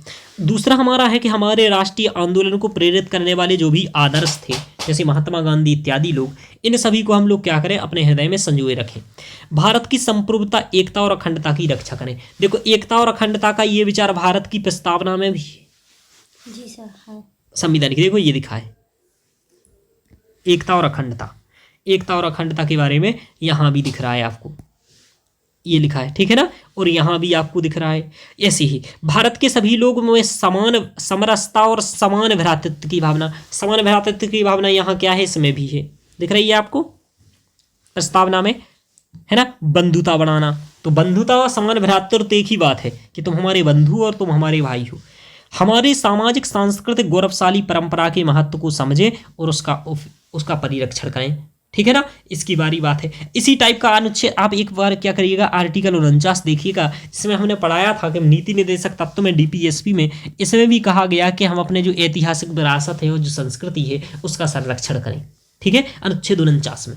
अब आपको ऐसे याद होना चाहिए अनुच्छेद 49 में क्या है, अनुच्छेद 48 में क्या है, एक एक अनुच्छेद याद होगा तभी आप इनका आंसर्स में प्रयोग कर पाएंगे पॉलिटी के। और ये सब याद नहीं होंगे तो याद उत्तर नहीं लिख पाएंगे, ध्यान रखिएगा। अब देखो, अब यहाँ और क्या देखना है कि हम लोगों को हमारा प्राकृतिक पर्यावरण की रक्षा करना, उसका संवर्धन करना। तो देखो, यहाँ भी प्राकृतिक पर्यावरण की रक्षा है और डीपीएसपी में भी प्राकृतिक पर्यावरण की रक्षा है। वहाँ डीपीएसपी में कौन सा अनुच्छेद है बोलो, 48A के बारे में। ठीक है ना, पर्यावरण की सुरक्षा की बात करता है। यहाँ कहा गया कि वैज्ञानिक दृष्टिकोण और ज्ञानार्जन की भावना को बढ़ावा दें, यानी कि रूढ़िवादी व्यक्ति ना हो, वैज्ञानिक बने, है ना। सार्वजनिक संपत्ति की सुरक्षा करें, ये हमने बताया था ना मानुच्छेद की। अभी सार्वजनिक संपत्ति की सुरक्षा करें, व्यक्तिगत एवं सामूहिक गतिविधियों के सभी क्षेत्रों में उसका की ओर आगे बढ़े, यानी कि हीन यानी कि व्यक्तिगत तो आप आगे बढ़े ही, सामूहिक गतिविधियों को भी आगे बढ़ा, सभी को भी आगे बढ़ाने का प्रयास करें। जैसे मैं तो आगे बढ़ ही रहा हूँ पढ़ाने से आपको, आप लोगों को भी पढ़ा रहा, आप लोग भी आगे बढ़ते जाएं और आगे बढ़ते जाएं। 11वां हमारा यह है कि इसे 26वीं संविधान संशोधन में जोड़ा गया था, माता पिता संरक्षक 6 से 14 वर्ष के बच्चों हेतु प्राथमिक शिक्षा प्रदान करने का प्रयास करें, कि 6 से 14 वर्षों को आप प्राथमिक शिक्षा प्रदान कर पाएं, इसका भी प्रावधान यहाँ किया गया है। तो ये हम लोगों ने देखा मौलिक कर्तव्य, यानी कि मौलिक कर्तव्य भी होने चाहिए। ये माता पिता का ये कर्तव्य होगा कि वो अपने बच्चों को 6 से 14 वर्ष तक की आयु तक शिक्षा प्रदान करवाएं। जी हाँ, ऐसा। अब देखिए, तटस्थ नौकरशाही हो, ये हमारी तटस्थ नौकरशाही का एक ज्वलंत उदाहरण है कि ये हमारे मोदी जी की तटस्थ नौकरशाही यहाँ दिख रही है। ठीक है ना, तो ऐसी तटस्थ नौकरशाही हो, है ना, ध्यान रखिएगा, यानी कि ऐसा गठजोड़ हो। आप लोग समझ जाइएगा इसका कि मतलब होना चाहिए या नहीं होना चाहिए। आगे चलते हैं। हाँ देखो, मोदी जी के खिलाफ कोई बोल नहीं सकता है, ध्यान रखिएगा। आगे चलते हैं। हम लोग देखेंगे आगे, ये है ना, ये PYQ भी यहाँ दिया हुआ है। PYQ के बारे में भी हम लोग थोड़ा सा देख लेते हैं, हमने हालांकि कई बार बताया है, तो आप लोग बताइए कि क्या ये PYQ आप पर बन रहा है। भारत के संविधान के संदर्भ में निम्नलिखित कथनों पर विचार करें। किसी भी केंद्रीय विधि को संवैधानिक रूप से अवैध घोषित करने की किसी भी उच्च न्यायालय की अधिकारता नहीं होगी। सांविधिक रूप से अवैध घोषित करने की किसी भी उच्च न्यायालय की अधिकारिता नहीं होगी। भारत के संविधान के किसी भी संशोधन पर भारत के उच्चतम न्यायालय द्वारा प्रश्न नहीं उठाया जा सकता। तो देखो सर ये तो दोनों गलत लग रहे हैं वैसे। इसमें से आपको बताऊं, ये दूसरा वाला सही है। जैसे कि भारत के संविधान के किसी भी संशोधन पर भारत के उच्चतम न्यायालय द्वारा प्रश्न नहीं उठाया जा सकता, ये गलत है, ठीक है ना, ये भी गलत है। और ये लेकिन ठीक है, किसी भी उच्च न्यायालय की बात कर रहा है यहाँ, तो उच्च न्यायालय नहीं कर सकता, इस चीज में ध्यान नहीं सर, रखिएगा। ऐसे कर सकता है ना, जैसे कि केंद्र सरकार ने राज्य के मामले में कोई कानून बनाया और कुछ ऐसा है जो उल्लंघन कर रहा है, तो सर तो उच्च भी उसके लिए न्यायालय कर सर्वोच्च सकता है। न्यायालय ही जाएगा, क्योंकि प्राथमिक क्षेत्राधिकार जो होता है वो इस संदर्भ में सर्वोच्च न्यायालय का है कि राज्य और केंद्र के मध्य का विवाद निपटाए। समझ में आ रहा कि राज्य और केंद्र के मध्य में यदि विवाद हो रहा है तो राज्य और केंद्र का विवाद कौन निपटाएगा? उच्चतम न्यायालय निपटाए, ना कि उच्च न्यायालय। ठीक है, तो ये क्या करता है कि चूंकि इसे संविधान, ये बात इस टाइप से यदि कोई मामले आते हैं तो प्राथमिक क्षेत्राधिकार किसका होता है? सर्वोच्च न्यायालय। और प्राथमिक क्षेत्राधिकार के तहत ऐसे कोई आते हैं कि संविधान संशोधन कर दिया, कोई विधि बना दिया है, तो वो सभी इसी के पास चले जाते हैं। क्योंकि यदि राज्य स्तर पर भी सर, हाँ, राज्य स्तर के वो फिर राज्य स्तर नहीं आता है वहाँ सीधे केंद्र स्तर आता है। क्योंकि केंद्र का और राज्य का यानी कि संघीय मामले से संबंधित जो भी इस प्रकार की दिक्कतें होती हैं वो सर्वोच्च न्यायालय करता है। तो यहाँ केवल एक सही होगा, ये वाला। जी।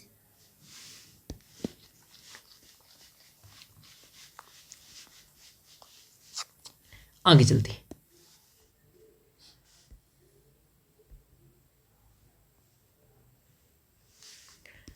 आगे चलते हैं, लोकतांत्रिक मूल्यों की उपस्थिति। यानी कि अभी हम लोग पढ़ क्या रहे थे कि किसी देश में लोक उसके घटक क्या हैं, यानी कि लोकतंत्र उपस्थित है अथवा नहीं है।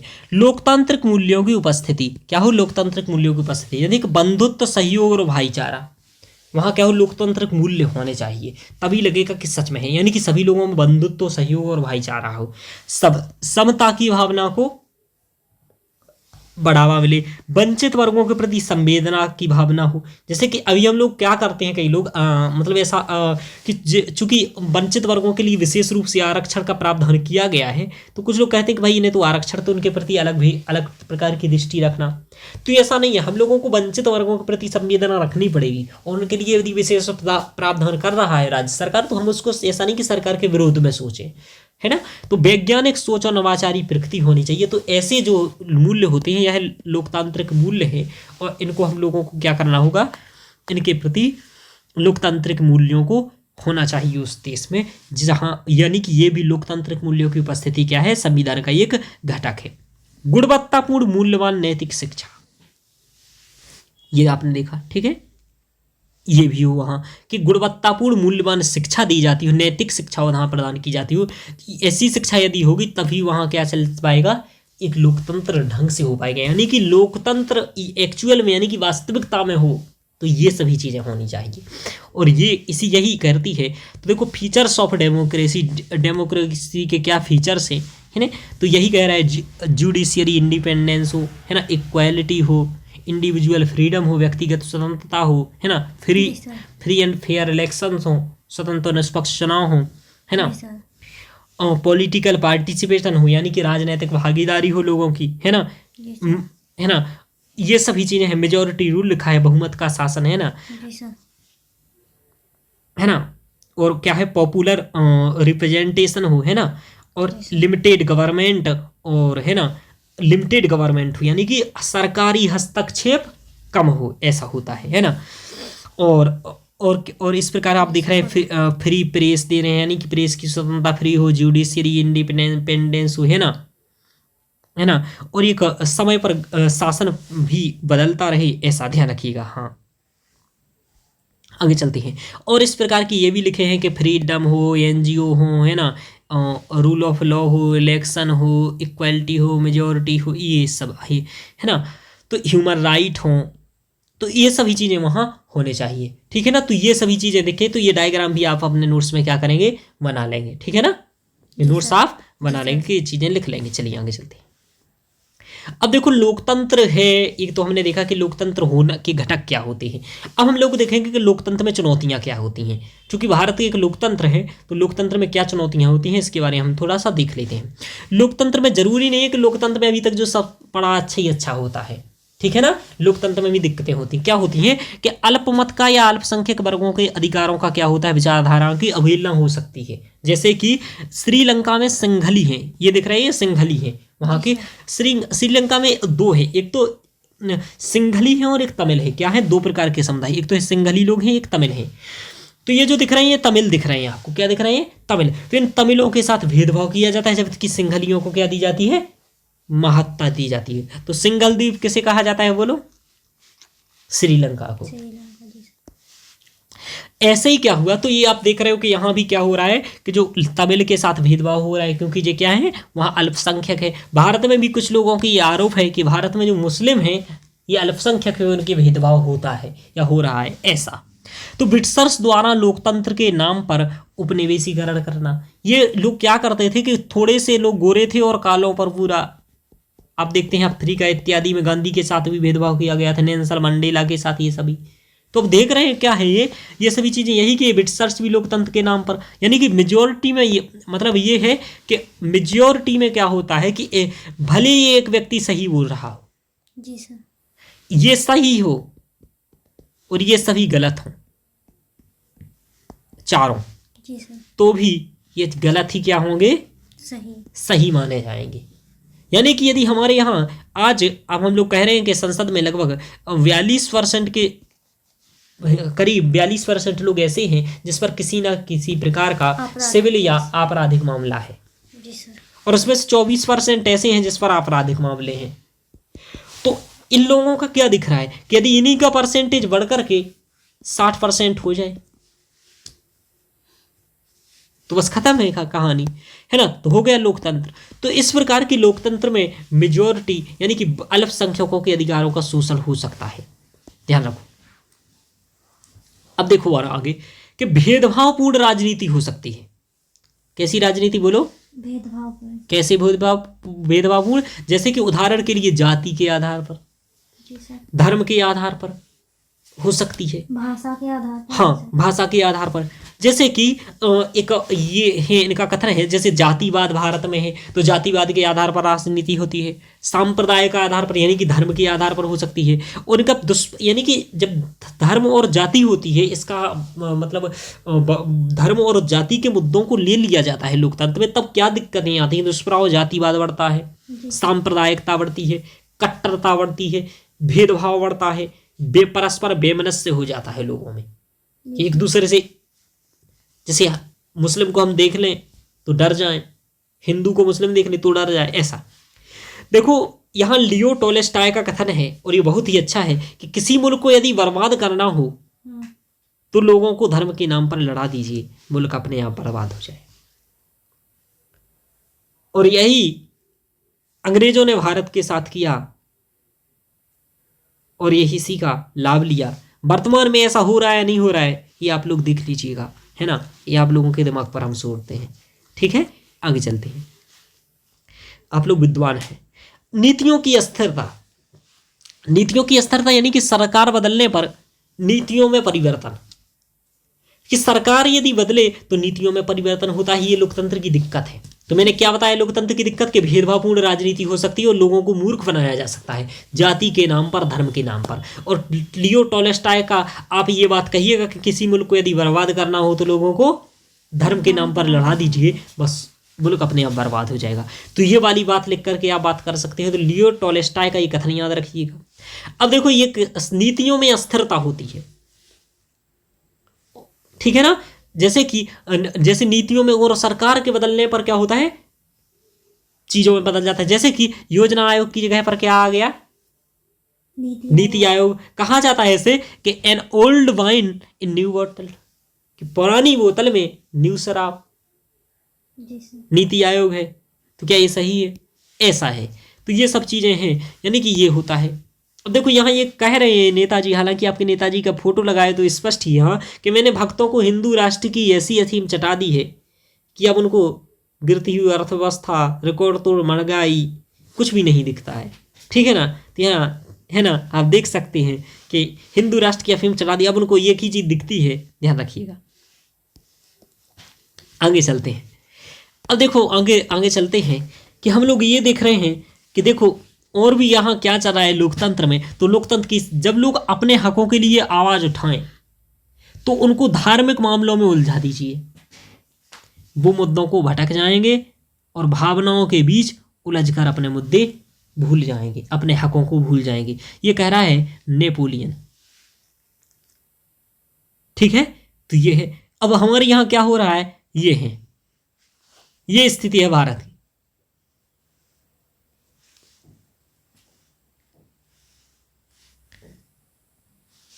ये बैठे हैं पंडित जी टकले वाले, चोटी है। ये है अल्पसंख्यक सिख और मुसलमान 10%। ये धार्मिक गुलामी की जंजीरें बंधी हुई हैं लोगों में, चलो, है ना। ये बैसाखियां पता है क्या लगा रखी हैं आपके लिए, ये आरक्षण है। तो इस प्रकार आप इस डायग्राम को समझिए और देखिए कि क्या स्थिति है। ठीक है ना, आगे चलते हैं। तो ये आप देख रहे हैं कि लोकतंत्र में चुनौतियां क्या होती हैं, लोकतंत्र और भारत में क्या चुनौतियां हैं। भारत के लोकतंत्र की यदि चुनौतियां देखें तो ये सभी भारत की मैं बता रहा हूं, तो आप समझदार हैं। लोकतंत्र में सबसे बड़ी दिक्कत क्या होती है, अशिक्षित व अजागरूक समाज होता है। दिक्कत क्या होती है, यदि अशिक्षित व अजागरूक समाज हो तब लोकतंत्र बर्बाद है। तो इससे क्या होता है कि अपराधी का राजनीतिकरण होता है। क्या होता है, अपराधी का राजनीतिकरण होता है। वर्तमान में संसद में ऐसे 42% सांसद हैं जिन पर सिविल व आपराधिक केस दर्ज हैं। 17वीं लोकसभा 2019 के चुनाव का एक आंकड़ा है। 2019 में जो सांसद चुने गए हैं उनमें से 42% ऐसे हैं। फ्री की घोषणाएं करते हैं जनता को भटकाने के लिए, और जनता भटकती रहती है। आप लोग भी शायद भटक नहीं रहे होंगे, आप लोग क्योंकि विद्वान हैं, है ना। कि मंथली पैसा देना, लाडली बहना योजना, कर्ज माफी कर देना, बिजली फ्री दे देना केजरीवाल जी, कर्ज माफी कर देना कांग्रेस, किराया फ्री बस फ्री केजरीवाल, है ना, मंथली पैसा बीजेपी। तो अब सभी पार्टियों को देख रहे हैं हाँ कि क्या हो रहा है, फ्री की घोषणाओं के जाल में लोगों को फंसा रहे हैं। तो ये हो सकता है क्योंकि समाज समझदार नहीं है कि हमारी पैसे से काम हो जाएगा, कर्ज माफी से हो जाएगा, ये सभी चीजें होती हैं। हम लोग यदि समझदार होते, पढ़े लिखे होते तो ऐसे सांसदों को क्यों चुने जिन पर सिविल या आपराधिक मामले हैं। तो ये अशिक्षित या जागरूक समाज लोकतंत्र की सबसे बड़ी चुनौती है। ठीक है, अधिकारों व कर्तव्यों का सदुपयोग ना हो कर पाना, जैसे कि हिंसा करते हैं लोग हमारे यहाँ, अधिकारों का उपयोग नहीं कर रहे हैं, सरकारी संपत्ति को तोड़ना, अधिकारों का तो मौलिक अधिकार ही नहीं है किसी को। हाँ, पता ही नहीं है। कल्याणकारी योजनाओं को अधिकार की जगह उपकार समझते हैं लोग कि मोदी जी ने 4 किलो आटा दे दिया रे, ऐसे करते हैं ना। तो इस प्रकार से है ना नाचते हैं, है ना। तो ये यानी कि हम लोगों को भाई ये हमारा अधिकार है कि हमें दे सरकार कल्याणकारी राज्य की। हम समझते उपकार कर रहे हैं मोदी जी हमारे ऊपर, ये उपकार नहीं भाई, ये तो आपका अधिकार है। आप टैक्स दे रहे हो, चॉकलेट खा रहे हो टैक्स दे रहे हो, बिस्कुट खा रहे हो टैक्स दे रहे हो। ठीक है, तो ये अशिक्षित समाज बहुत दिक्कत कर देता है, ध्यान रखिएगा। देखो यहां मोदी दिख रहे हैं आपको, यही कर दे, केसीसी वाले करोड़ों किसानों का कर्ज माफ, खत्म है। इधर और देख लीजिए, इधर क्या चल रहा है, इधर शिवराज सिंह जी कह रहे हैं लाडली बहनों के खातों में 1000 रुपया सिंगल, है ना। तो ये देखो आप, ये इस तरीके से बनाया जाता है आपको। ये कह रहे आज देश के पास 21वीं सदी की जरूरतों को पूरा करने वाली नई राष्ट्रीय शिक्षा नीति आ गई। और हकीकत में क्या है कि उसी साल 600 करोड़ की कटौती कर ली शिक्षा के बजट में, और 18% जीएसटी शिक्षा पर है। चलिए ये हमारे कांग्रेस के हाल भी देख लेते हैं। कांग्रेस हमारी कह रही कि कांग्रेस की सरकार बनने पर कर्ज माफ कर देंगे, तो हालांकि बनी ही नहीं है, तो क्या ही करेंगे। चलिए आगे चलते हैं। तो ये आप देख रहे हैं कि इस प्रकार से मूर्ख बना दिया जाता है सरकार को। इसके लिए हमें क्या करना चाहिए, थोड़ी शिक्षा को अच्छा बनाना चाहिए। इस यहाँ बहुत सारे कोटेशन लिखे हैं वो शिक्षा के संदर्भ में, जो आपको बहुत इंपॉर्टेंट आएंगे। आपका एक सिलेबस में टॉपिक सी है शिक्षा, उसके में आप प्रयोग कर सकते हैं। कह रहे शिक्षा का उच्चतम परिणाम सहनशीलता है, ये हेलेन केलर का कथन है। कि शिक्षा का यानी कि यदि आप में शिक्षा है इसका मतलब ये कि आप सहनशील हैं। कोई कुछ भी कह देगा, यदि आप विद्वान हैं तो आप कुछ नहीं कहेंगे, सहन कर लाएंगे उस समय। तो शिक्षा का उच्चतम परिणाम यह है कि व्यक्ति सहनशील हो जाता है। कह रहे हमने स्कूल में जो सीखा वह सब भूलने के बाद जो याद रहता है वही शिक्षा है। ज्ञान का निवेश सर्वोत्तम भुगतान करता है। तो आपको बताऊं, यूपीएससी का निबंध पूछा जा चुका है पिछले साल। निबंध? हाँ, डायरेक्टली ये निबंध आया था और उसमें कह रहे थे, यही क्वेश्चन था, ये बेंजामिन फ्रैंकलिन का, इनका याद रखना है। तो इसलिए मैं लाया हूँ कि ये सब इनका भी पूछा जा सकता है ये पेपर में। हेलेन केलर का कि शिक्षा का उच्चतम परिणाम सहनशीलता है, ये पूछा जा चुका है। हमने स्कूल में जो सीखा है वह सब भूलने के बाद जो याद रहता है वही शिक्षा है। यानी कि नैतिक गुण, नैतिक मूल्य जो हम सीखते हैं बचे रहते हैं वो, यानी कि हम फैक्ट भूल जाते हैं लेकिन समझदारी रहती है हमारे अंदर, समझ विकसित होती है, वही सब। तो इस प्रकार हमने देखा। और ये आप पढ़ सकते हैं, यहां देखो ये है कि बच्चों को ये सिखाया जाना चाहिए कि कैसे सोचें, ना कि क्या सोचें।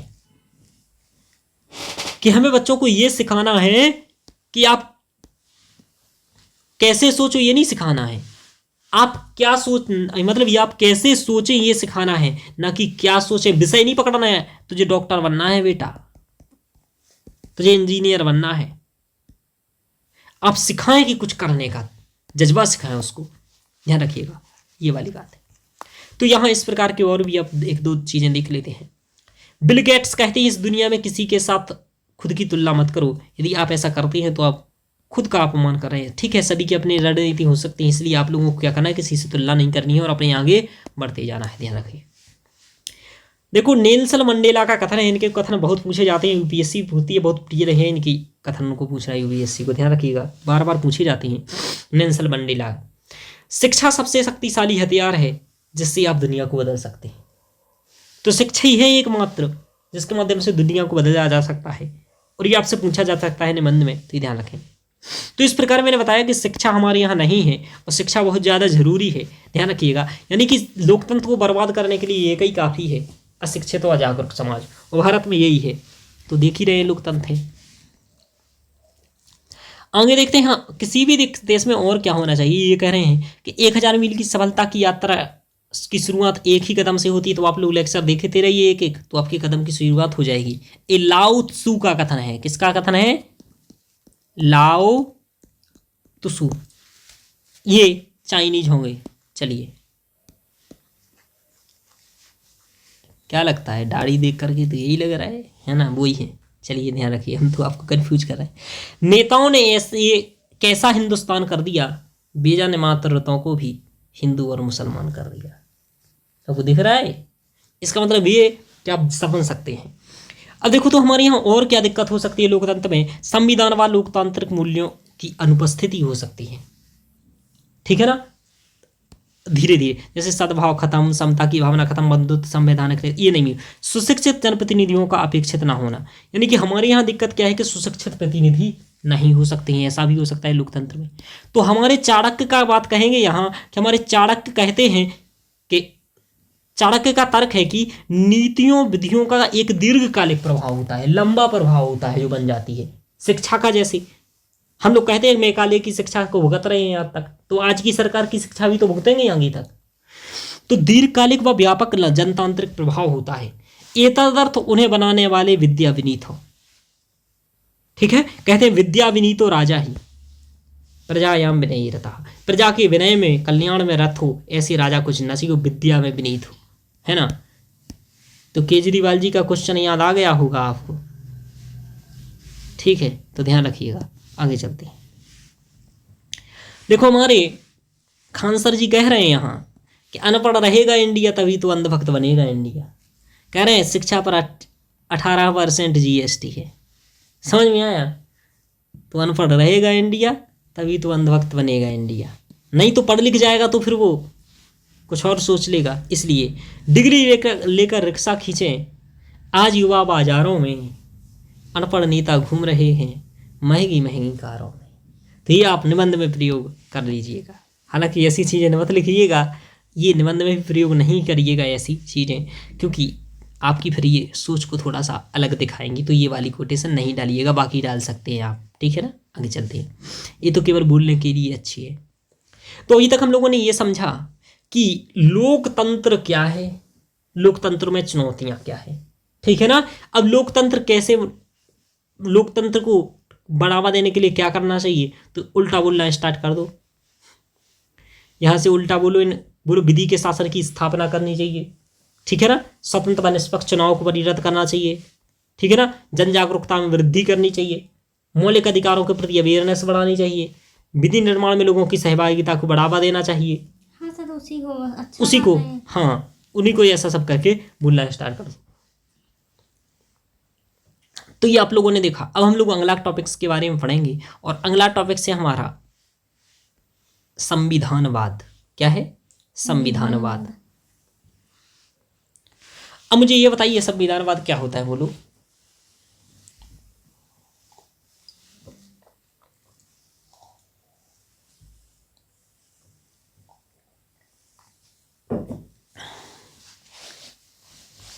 एक क्वेश्चन लिखना है आपको कि संविधानवाद क्या है, देख लीजिए पढ़ने के बाद। तो अभी से पहले ही क्वेश्चन देख लीजिए कि संविधानवाद से क्या तात्पर्य है। पहले तो यही लिखना है, क्या भारत में संविधानवाद व्याप्त है? समालोचनात्मक परीक्षण करें, यानी कि है ऐसा लिख के तर्क देना है, नहीं है वो तर्क देने हैं, तथा इसे संस्थापित करने हेतु उपाय भी सुझाएं। कैसे संविधानवाद आ सकता है? संविधानवाद के बारे में हम लोग बहुत सारी चीज़ समझेंगे। सबसे पहले ये तो आपने देखा कि यही क्वेश्चन यहाँ भी लिखा हुआ है, ध्यान रखिएगा। अब देखो संविधानवाद क्या है, हम थोड़ा सा समझ लेते हैं। संविधानवाद से अभिप्राय है कि जनतंत्र द्वारा संवैधानिक सिद्धांतों व मूल्यों की यथार्थ स्वीकारता की स्थिति, ठीक है ना। कि संविधानवाद से अभिप्राय है कि जनतंत्र द्वारा संवैधानिक सिद्धांतों व मूल्यों की यथार्थ स्वीकारता, यानी कि जो संवैधानिक मूल्य हैं, क्या है बोलो? संवैधानिक मूल्य हैं, इनको लोग असलियत में कितना स्वीकार कर रहे हैं, वो स्थिति क्या है? समझ में आ रहा? व्यावहारिक स्थिति, हाँ, वो है संविधानवाद। अब संविधानवाद आपको और भी आगे समझाते हैं इसके बारे में। दूसरे शब्दों में संविधान के प्रति श्रद्धा, निष्ठा व स्वीकार करने की स्थिति को ही संविधानवाद है। संविधान नहीं, यहां संविधानवाद है ऐसा लिखना है आपको। तथा जैसे कि संविधान के प्रति अत्यधिक श्रद्धा निष्ठा नॉर्वे, स्वीडन इत्यादि जो देश हैं वहां दिखती है, तो उसी प्रकार की होनी चाहिए। देखो नॉर्वे स्वीडन कहाँ है, आप देख पा रहे हैं, ये है नॉर्वे, ये है भारत अपना, और ये हैं ये तीनों देश नॉर्वे, स्वीडन, फिनलैंड। यहाँ बड़े में ये है भारत, इसके बाद यहाँ यूरोप महाद्वीप में ऊपर यहाँ क्या है, नॉर्वे, स्वीडन, फिनलैंड। और यदि देखना चाहें तो यही है नॉर्वे, ये है, देखो ये मैंने आपको कल परसों बताया था, इंग्लैंड बताया था। और ये है नॉर्वे सबसे ऊपर वाला, ये है स्वीडन और ये है फिनलैंड। यही तीन देश हैं जहाँ बहुत अच्छी स्थिति है। आज भी मैं आपको दिन में बता रहा था कि यहाँ ये फ्रांस है, यहाँ ये है, और यहाँ वो है आपका जो मैंने बताया था स्विट्जरलैंड, अभी समझाया था। तो ये आप देख रहे हैं, वहाँ यहाँ ये भी देख सकते हैं आप, ये है आपका ग्रीनलैंड, ठीक है ना, यहाँ ये आपका ग्रीनलैंड, और ये है आपका आइसलैंड। क्या है? आइसलैंड, है ना। तो ये आप समझ सकते हैं। आगे चलते हैं, आप लोगों ने स्थिति देखा, भारत में यह स्थिति नॉर्वे व स्वीडन आदि की अपेक्षा कम है। यानी कि आप ऐसे कौन से देश हैं जो विधि कानून इत्यादि को स्वीकार करते हैं, बोलो? नॉर्वे, स्वीडन, इन सभी का आप क्या देंगे? उदाहरण देंगे। यहाँ शिक्षा अच्छी है, व्यवस्था अच्छी है, इसलिए ये सभी क्या है, तो ये उदाहरण के लिए अभी चीजें आपको याद रखना है। और भी संविधानवाद की मतलब इसका तात्पर्य है कि नॉर्वे, स्वीडन में यहाँ पर संविधानवाद काफी हद तक अच्छा है, अच्छी स्थिति, मतलब अच्छी स्थिति में वहाँ संविधान को लोग स्वीकारते हैं, स्थिति है। देखिए और भी हम एक परिभाषा देखते हैं यहाँ संविधानवाद की। संविधानवाद प्रजातांत्रिक भावना एवं व्यवस्था पर आधारित एक ऐसी राजनीतिक प्रणाली है ना, जो कानूनों और नियमों से संचालित होती है। ऐसी प्रणाली असलियत में इसमें शक्तियों के केंद्रीकरण और निरंकुश संप्रभुता के लिए कोई स्थान नहीं होता है, यानी कि शक्तियों का केंद्रीकरण भी नहीं होता है वहां, तथा मनुष्य की आधारभूत मान्यताएं, आस्थाओं और मूल्यों की व्यवहार में उपलब्धि संभव होती है। कुल मिलाकर के सीधे साधे शब्दों में वही बात है कि व्यवहारिक स्थिति में वो स्वीकार करते हैं, ठीक है ना, ध्यान रखिएगा। आगे चलते हैं। अब संविधानवाद के बारे में और कई सारी चीजों को हम समझेंगे, ध्यान रखिएगा कि किसी देश में संविधानवाद है उसके घटक क्या है संविधानवाद के। अभी जैसे हमने लोकतंत्र के घटक देखे, तो लोकतंत्र के घटक और संविधान के घटक एक ही टाइप के हैं। जैसे कि संवैधानिक नैतिकता की उपस्थिति होनी चाहिए वहाँ, यानी कि लोक संवैधानिक नैतिकता हो, सशक्त संस्थाएं होना चाहिए, क्योंकि सशक्त संस्थाएं होंगी तो लोग क्या करेंगे वहाँ, जब कानून मतलब जैसे चुनाव निष्पक्ष होगा तो लोग धीरे धीरे मानेंगे, पैसे लेकर के नहीं कर पाएंगे काम, तो धीरे धीरे इसका मतलब संविधान को मान ही लिए हैं। तो सशक्त संस्थाएं सबसे ज़्यादा जरूरी है, जो भारत में नहीं है। स्वतंत्र व निष्पक्ष चुनाव होने चाहिए, जो भारत में नहीं हो रहे हैं। धर्म के आधार पर हो रहे हैं, जाति के आधार पर हो रहे हैं, राष्ट्रीय भावनाओं के आधार पर हो रहे हैं, राष्ट्रवाद के आधार पर हो रहे हैं, दारू के आधार पर हो रहा है, दारू के आधार पर हो पैसों रहे के हैं। आधार पर हो रहा हाँ, तो ये धनतंत्र है हमारा यहाँ, क्या है, धनिक तंत्र। चलिए आगे चलते हैं। तो तटस्थ न्यायपालिका नहीं है हमारे यहाँ, विधि का शासन नहीं है, यानी कि विधि का शासन होना चाहिए, तटस्थ न्यायपालिका होनी चाहिए, तटस्थ नौकरशाही होनी चाहिए, गठजोड़ नहीं होना चाहिए राजनीतिक, जैसे कि मीडिया का के साथ नहीं गठजोड़ नहीं होना चाहिए। लैंगिक न्याय की अवधारणा होनी चाहिए। हमने आज देखा था अभी लैंगिक न्याय कितना है हमारे यहाँ, कितना है संसद में महिलाएं, बोलो। 14%, न्यायपालिका में 9%। हाँ, तो संसद में और यहाँ आपको दिख रही है महिलाओं की स्थिति। कानून के समक्ष समान व स्वीकारता होनी चाहिए, लेकिन ऐसा नहीं है। लोग कानून में कहते हैं हम कानून में जिम में हाथ डाल के चलते हैं कानून को। संविधान के प्रति श्रद्धा विश्वास होना चाहिए, ठीक है ना, लेकिन देखते हैं कि संविधान के प्रति श्रद्धा विश्वास की कमी। हमने अभी मौलिक अधिकारों के बारे में पढ़ा था, तो आप लोग इसको एक बार और यहाँ पहुँच करके पहले रिवीजन करिएगा और फिर आगे बढ़िएगा, ध्यान रखिए। तो ऐसे रिवीजन आपको कर लेने हैं, ध्यान रखिए। आगे चलते हैं। अब देखो निर्वाचन आयोग के बारे में भी आज के ही लेक्चर में हम लोगों ने देखा, तो वो भी नहीं देखेंगे आज। आगे चलते हैं, एक बार हम चीज़ें पढ़ाया करेंगे रोज। आगे चलते हैं। अब देखो ये क्वेश्चन आया है, कह रहे निम्नलिखित कथनों पर विचार करें। कहता है भारत का निर्वाचन आयोग 5 सदस्यीय निकाय है। कितने सदस्य हैं बोलो? 3 है जी, तो पहले नंबर का विकल्प कट हो जाएगा। आगे कह रहे संघ का गृह मंत्रालय आम चुनाव और उपचुनाव दोनों के लिए चुनाव कार्यक्रम तय करता है। आगे कह रहा है जी। निर्वाचन आयोग मान्यता प्राप्त राजनीतिक दलों के विभाजन विलय से संबंधित विवाद निपटाता है। सर ये तो सही हो जाएगा। तो यहाँ दूसरा गलत होगा, हमें ये पता नहीं है तीसरा सही है या नहीं है, लेकिन दूसरा गलत है, ये 100% मालूम है, देख लीजिएगा आप। तो उत्तर क्या होगा सही? सर ये दूसरा 100% गलत है। हाँ ठीक है, तो यहाँ उत्तर तीसरा ही मात्र केवल सही है, ठीक है ना, समझ में आ रहा है। तो ऐसे आपको तीसरा ही मात्र उत्तर सही कि निर्वाचन आयोग प्राप्त मान्यता प्राप्त राजनीतिक दलों की विभाजन विलय से संबंधित विवादों को निपटाता है। जी सर। चलिए, तो इस प्रकार से क्वेश्चन पूछे जाते हैं आपके। अब देखो हम और समझते हैं कि और संविधानवाद के घटक क्या होते हैं। यहां से देख लो थोड़ा सा। देखो संविधान की सर्वोच्चता या विधि का शासन होना चाहिए, वही बात है कि विधि का शासन हो, यानी कि इसका आशय विधि के समक्ष सभी लोग समान हो, वही सब बातें हमने जो बता दिया आपको। लोकप्रिय संप्रदाय यानी कि लोकप्रिय संप्रदाय यानी कि लोक की सहमति के आधार पर शासन हो, यानी कि जो मैंने बताया था सहभागिता हो शासन में। प्रतिनिधि सीमित सरकार हो, यानी कि निर्वाचित प्रतिनिधि जनता के प्रति जवाबदेह होते हैं, उनके हितों की रक्षा करते हैं, यानी कि प्रतिनिधि सीमित सरकार, यानी कि सीमित सरकार का कंसेप्ट हो। लोकतंत्र की राजनीतिक प्रकृति हो, यानी कि यहाँ सभी नागरिकों के समान अधिकारों की सुरक्षा की गारंटी हो, तो भारत में है। शक्ति का पृथक्करण हो, भारत में है। मैंने बताया था किस अनुच्छेद बताया था शक्ति पृथक्करण के लिए, बोलो। हमने बताया था एक अनुच्छेद बताया था, बोलो बोलो, क्या याद है?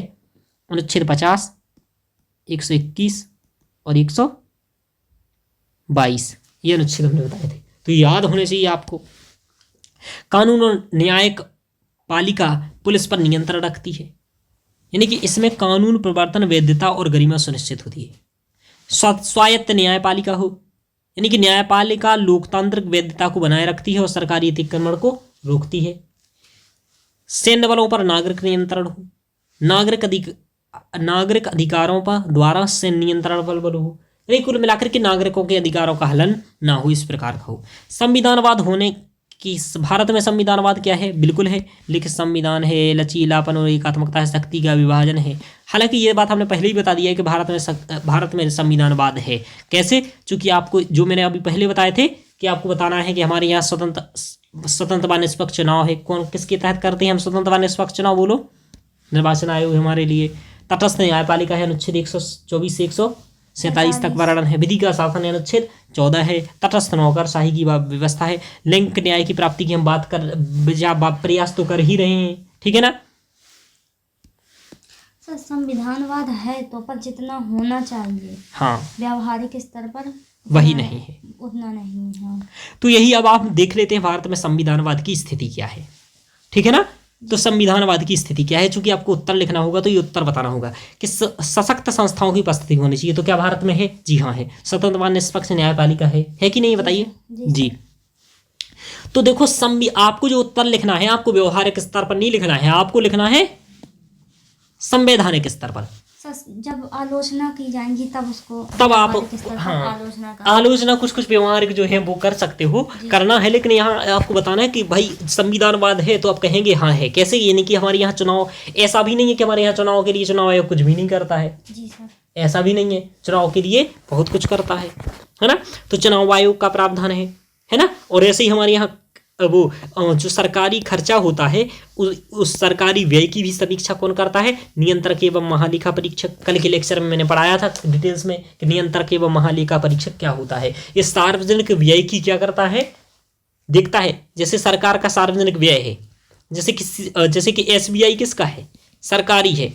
तो इसको क्या करता है? देखता है नियंत्रक महालेखा परीक्षक कितना पैसा आ रहा है, कितना जा रहा है। RBI सर नहीं, SBI, स्टेट भारतीय स्टेट बैंक। तो ऐसे जितने भी सार्वजनिक निकाय हैं उन सभी की ये क्या करता है? निगरानी। मतलब कहाँ कितना व्यय हो रहा है, भारत सरकार कितना संचित निधि से कर रही है, कितना लोक लेखा निधि से कर रही है। तो इन सभी को देखता है ये कितना पैसा कहाँ जा रहा है, उसका लेखा जोखा करता है। इसलिए इसका नाम क्या है?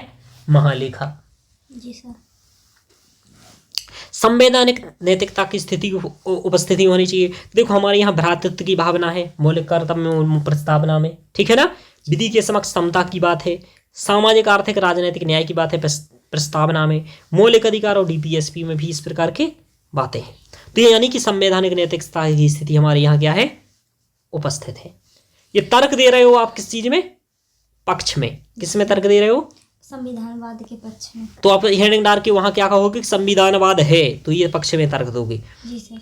अब देखिए न्यायिक समीक्षा का प्रावधान है हमारे यहाँ, ठीक है ना। तो न्यायिक समीक्षा का ये कि हमारे यहाँ कोई भी चीज होती है यदि तो शक्तियों के पृथक्करण व संतुलन है हमारे यहाँ। तो ये क्या दिखाता है कि हमारे यहाँ संविधानवाद व्याप्त है। आगे चलते हैं। हमारे यहाँ स्वतंत्र व निष्पक्ष चुनाव होता है कि नहीं होता है? चुनाव आयोग है 324 के तहत। अनुसूची 10 में भी हमारे यहाँ प्रावधान है, दल बदल कोई कर रहा है तो उसको भी सबक सिखाने का प्रावधान है। शाब्दिक चुनाव होते रहते हैं हमारे यहाँ। तो ये दिखाता है हमारे यहाँ क्या है? संविधानवाद है। शाब्दिक चुनाव में अवधि, एक निश्चित अवधि पर चुनाव होना, ठीक है ना। जी सर। आगे चलते हैं। अब देखो आप यहाँ देख रहे हो भारत निर्वाचन आयोग, इसके बारे में थोड़ी देर अभी आपने देखा था EVM क्या होता है। तो ये EVM मशीन देखी आपने कभी? नहीं सर। हाँ, तो वोट डाला होगा तब तो देखी होगी ना। ये है EVM मशीन। EVM मशीन में 2 उपकरण होते हैं, एक डोरी के द्वारा ये जुड़े होते हैं। क्या होते हैं बोलो? 2 उपकरण होते हैं और किसके माध्यम से जुड़े होते हैं? एक केबिन के द्वारा, है ना। ये आपको दिख रही है। तो यही बात पूछेगा कि ये बता रहा है इलेक्ट्रॉनिक मशीन क्या है और इसकी कार्यप्रणाली किस तरह से मतदान की पारंपरिक प्रणाली से अलग है, कैसे मतदान करवाते हैं। क्योंकि ये जो मैं बता रहा हूँ ये सब आपको भारत निर्वाचन आयोग की ही साइट से डायरेक्ट बता रहा हूँ। तो इसमें प्रमाणिकता की कोई मतलब ये अप्रमाणिकता की दिक्कत है नहीं। ये भारत निर्वाचन आयोग की ही साइट है, इससे ही सभी चीज़ें लाया हूँ। आगे चलते हैं कि इलेक्ट्रॉनिक वोटिंग मशीन मतों को दर्ज करने की एक इलेक्ट्रॉनिक क्या है? उपकरण है। क्या करता है? ये मतों को दर्ज करता है। इलेक्ट्रॉनिक वोटिंग मशीन में 2 इकाइयों से बनी होती है, एक तो कंट्रोल यूनिट और दूसरी बैलेटिंग यूनिट। एक तो होता है कंट्रोल करने वाला, एक होता है बैलेटिंग यूनिट। तो एक ये है, दिख रहा है? जी सर। हाँ, तो जो 5 मीटर के केबल से जुड़ी होती है, तो ये केबल डली है कितने मीटर की है? 5 मीटर की कह रहा है ना। नियंत्रण इकाई पीठासीन अधिकारी व मतदाता अधिकारी के पास रखी जाती है ये, है ना। और बैलेट यूनिट को मतदान कंपार्टमेंट के अंदर रखा दिया जाता है। तो इस प्रकार से ये सब काम किए जाते हैं। कह रहा है कि ईवीएम का निर्वाचन पहली बार कब इस्तेमाल किया गया था भारत में? तो कह रहा है कि 1982 में किया गया था और केरल में किया गया था। ठीक है ना? जी सर। यानी कि इस प्रकार के हाँ वन लाइनर क्वेश्चन है आपके लिए।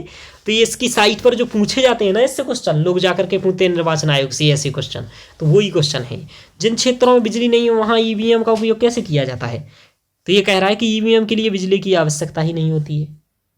ईवीएम भारत इलेक्ट्रॉनिक लिमिटेड और electronic corporation of India limited द्वारा जोड़ी गई एक अवधारणा बैटरी पर चलती है। ईवीएम अधिकतम कितने वोट दर्ज कर सकती है? भारत निर्वाचन आयोग कहता है कि ईवीएम वोटिंग अधिकतम 2000 मत कर सकती है। अभ्यर्थियों की अधिकतम संख्या क्या है? इस टाइप से चलिए आगे चलिए। तो थोड़ा सा आप लोग ईवीएम के बारे में भी जान गए, देख लिया आपने ईवीएम। ठीक है ना? चूंकि ये पूछ रहा है इलेक्ट्रॉनिक वोटिंग मशीन के इस्तेमाल संबंधी हर एक विषय। आगे चलते हैं। और इसमें क्या है, देखो आप साइट जब देखते हैं तो क्या मिलता है आपको साइट से? देखो अच्छी चीज़ें मिलती हैं कुछ। ये इसी की साइट से हमने देखा है। ये भारत निर्वाचन आयोग को थोड़ा सा और अच्छे से जानेंगे। देखिए, भारत एक समाजवादी धर्मनिरपेक्ष लोकतांत्रिक गणराज्य एवं विश्व का सबसे बड़ा लोकतंत्र है। कितना अच्छा सेंटेंस दिखा, इसको अपने नोट्स में ऐड कर लीजिए कि भारत एक समाजवादी धर्मनिरपेक्ष और लोकतांत्रिक गणराज्य एवं विश्व का सबसे बड़ा लोकतंत्र है। तो भारतीय यानी आधुनिक भारतीय राष्ट्र 15 अगस्त 1947 को अस्तित्व में आया, ऐसी बात नहीं लिख रहा है। यानी कि ये क्या करता है, संसद के चुनाव करवा, संसद के चुनाव, राज्य के विधानमंडल और राष्ट्रपति उपराष्ट्रपति के जो चुनाव होते हैं इन सभी का अधीक्षण, निर्देशन और नियंत्रण करता है कौन? निर्वाचन आयोग। ठीक है ना? और निर्वाचन आयोग क्या है? एक संवैधानिक निकाय है। नियुक्ति के संबंध में इसका कैसा है? जो ही मैंने बताया था 6 वर्ष और 65 वर्ष है इसका, है ना? नियुक्ति कौन करता है इसकी? बोलो। राष्ट्रपति द्वारा की जाती है। इसको हटाया किसके कैसे जाता है? जैसे उच्चतम न्यायालय के न्यायाधीश को, जी उच्चतम न्यायालय के न्यायाधीश को हटाया जाता है। ठीक है ना? मुख्य निर्वाचन आयुक्त के पद से केवल संसद द्वारा महाभियोग के माध्यम से ही हटाया जा सकता है और किसी तरीके से ये क्या करता है? नियमित बैठकों का आयोजन करता है। सभी निर्वाचन आयुक्त के पास अधिकार होते हैं, निर्णय लेने की शक्ति होती है। ठीक है ना? आगे चलते हैं। ये क्या करता है? इसकी न्यायिक समीक्षा हो सकती है क्या इसके कार्यों की? आयोग के निर्णयों की भारत के न्यायाधीश, उच्च न्यायालय, उच्चतम न्यायालय द्वारा उचित याचिका द्वारा चुनौती भी दी जा सकती है। यानी कि इसके निर्णयों के विरुद्ध, यानी कि आपको भारत निर्वाचन आयोग का निर्णय पसंद नहीं आया तो क्या करेगा? बोलो। आप सर्वोच्च न्यायालय अपील कर सकती हो। राष्ट्रपति और उपराष्ट्रपति कार्यालयों के निर्वाचन के संबंध में ऐसी याचिका केवल उच्चतम न्यायालय के ही समक्ष दायर की जा सकती है, ध्यान रखिएगा। मतदाताओं की शिक्षा को बढ़ावा देता है ना? और मतदाता शिक्षा अभियान इसने चलाया है। ठीक है ना? तो ये क्या कार्य करता है और कैसे भूमिका निभाई है, ये क्वेश्चन पूछा जाता है आपसे कि निर्वाचन आयोग कैसे भूमिका निभा रहा है। तो इसने क्या किया है कि लोकतांत्रिक एवं निर्वाचन प्रक्रियाओं में मतदाता सहभागिता किसी भी लोकतंत्र की सफलता के लिए क्या होता है? अत्यधिक महत्वपूर्ण होती है। और लोकतांत्रिक निर्वाचनों का पूर्ण आधार वही है। इस तथ्य को पहचानते हुए निर्वाचन आयोग ने वर्ष 2009 में निर्वाचन प्रबंधन के अभिन्न अंग के रूप में मतदाता शिक्षा और निर्वाचन सहभागिता को औपचारिक रूप से अपनाया है। तो ये इंट्रोडक्शन में आप लिख सकते हो ऐसा डायरेक्टली। कितना अच्छा इंट्रोडक्शन है। ठीक है ना? तो ये साइटों पर ऐसी चीजें मिलती हैं। देखो, अंतर्राष्ट्रीय सहयोग भी करता है, यानी कि भारत से बाहर भी ऐसी बात है। यानी कि लोकतंत्र और निर्वाचन राष्ट्र में अच्छे से हो सके, तो इसके लिए हमारे इसने क्या किया है कि स्टॉकहोम स्वीडन का संस्थापक सदस्य बना है। और यहाँ ये कई देशों में जाकर के, जैसे रूस, श्रीलंका, इंडोनेशिया, दक्षिण अफ्रीका, थाईलैंड, यहाँ इनके जो अधिकारी हैं निर्वाचन आयोग के, इनको भेजा गया कि वहाँ से सीख करके आओ कि कैसे ढंग से काम करना है। तो यानी कि वहाँ आयोग की दौरा कर चुके हैं ये लोग, गए हैं वहाँ। यानी कि इससे ये क्या करते हैं, धीरे धीरे निर्वाचन प्रक्रिया को बेहतर बनाने के लिए प्रयास करते हैं। कौन? निर्वाचन आयोग। तो इस प्रकार के अपने निर्वाचन आयोग के बारे में देखा कि हमारे यहाँ स्वतंत्र व निष्पक्ष निर्वाचन होता है, इसलिए हमारे यहाँ क्या है, संविधानवाद है, इसके आपको तर्क देना है, ये सभी है। ठीक है ना? अब आगे देखते हैं हम लोग कि संविधानवाद नहीं है, कैसे कहोगे? बोलो। चूंकि ये क्वेश्चन में आपके पेपर में बन सकता है, संविधानवाद नहीं है, क्या कहोगे? विधि कानून को हाथ में लेना, यानी कि हमारी विधियों को हाथ में ले लेता है व्यक्ति, फिर कैसे संविधानवाद है? ठीक है ना? जैसे एनकाउंटर ही हमारे यहाँ 2017 से 2022 तक लगभग 667 हो चुकी है। तो इसका ये हमारे पुलिस अधिकारी ले रहे हैं कानून को हाथ में। जी सर। हालांकि एनकाउंटर कानून को हाथ में लेना नहीं होता है, ध्यान रखो, वो विशेष परिस्थितियों के लिए होता है, लेकिन असलियत में होता है क्या भारत में? ऐसा नहीं, भारत में उसका दुरुपयोग हो रहा है। अतीक अहमद हत्याकांड हुआ तो ये तो डायरेक्टली 2023 का हमने क्या किया, इसको कानून को हाथ में लेकर के इसका कर दिया। देखिए तुरंत इससे क्या होता है, लोगों में ये उत्साह व्युत्पन्न होता है कि हम किसी को भी बंदूक चला करके मार सकते हैं।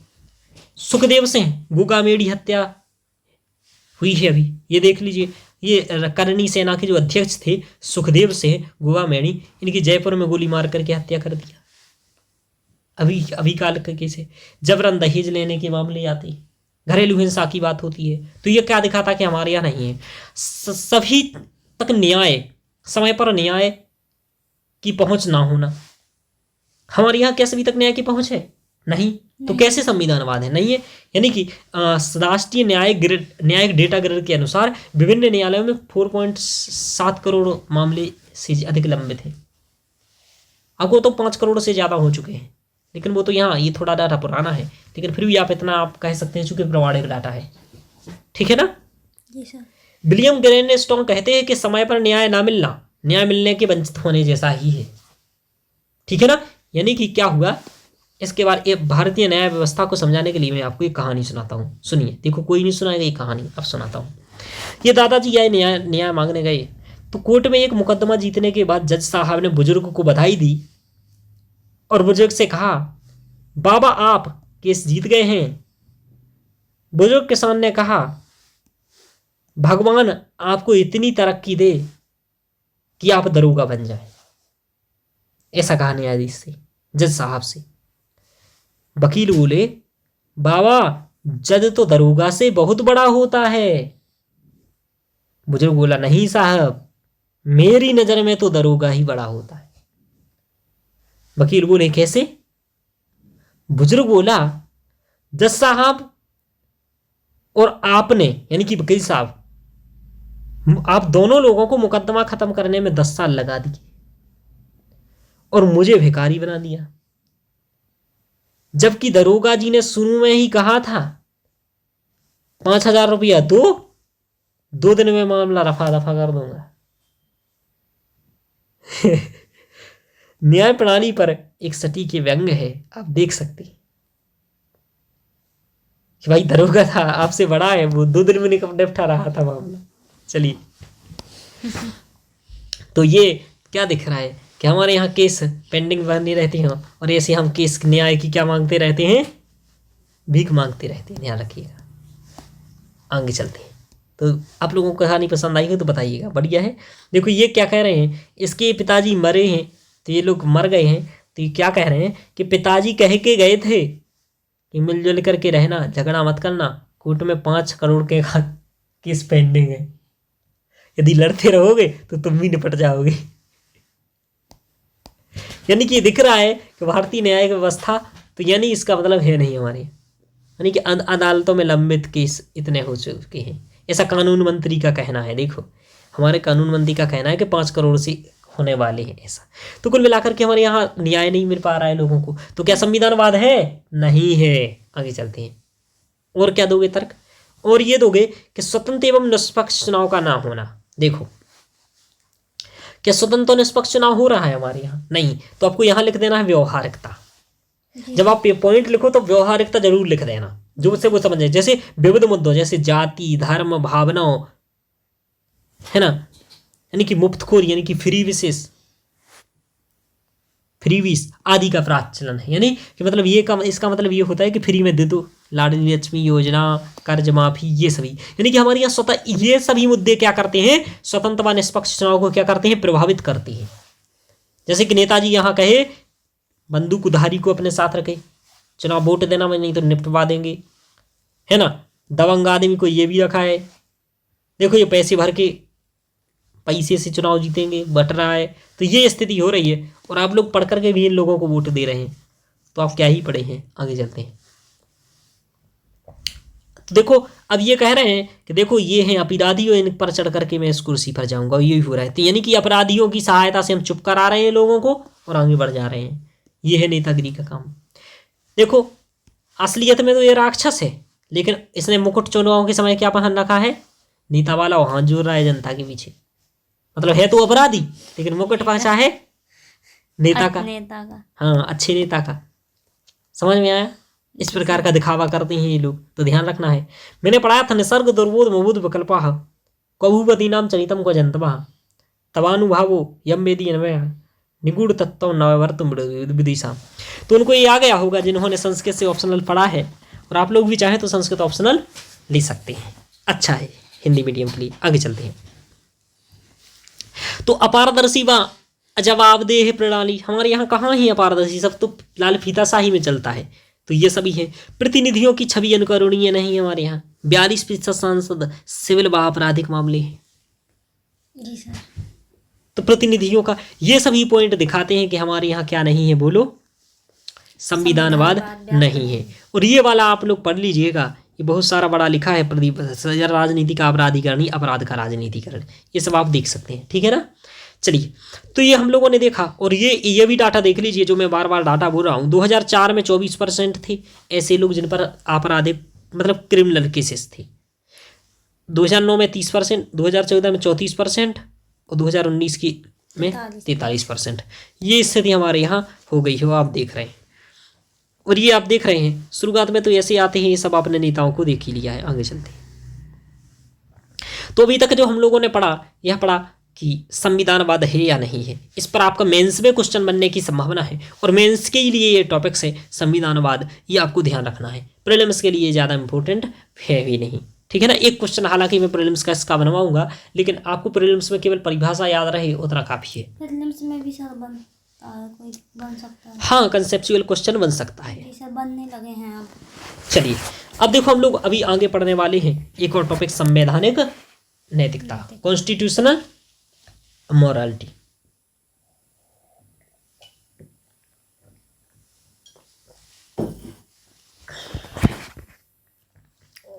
क्या होती है संवैधानिक नैतिकता, बताइए, याद है?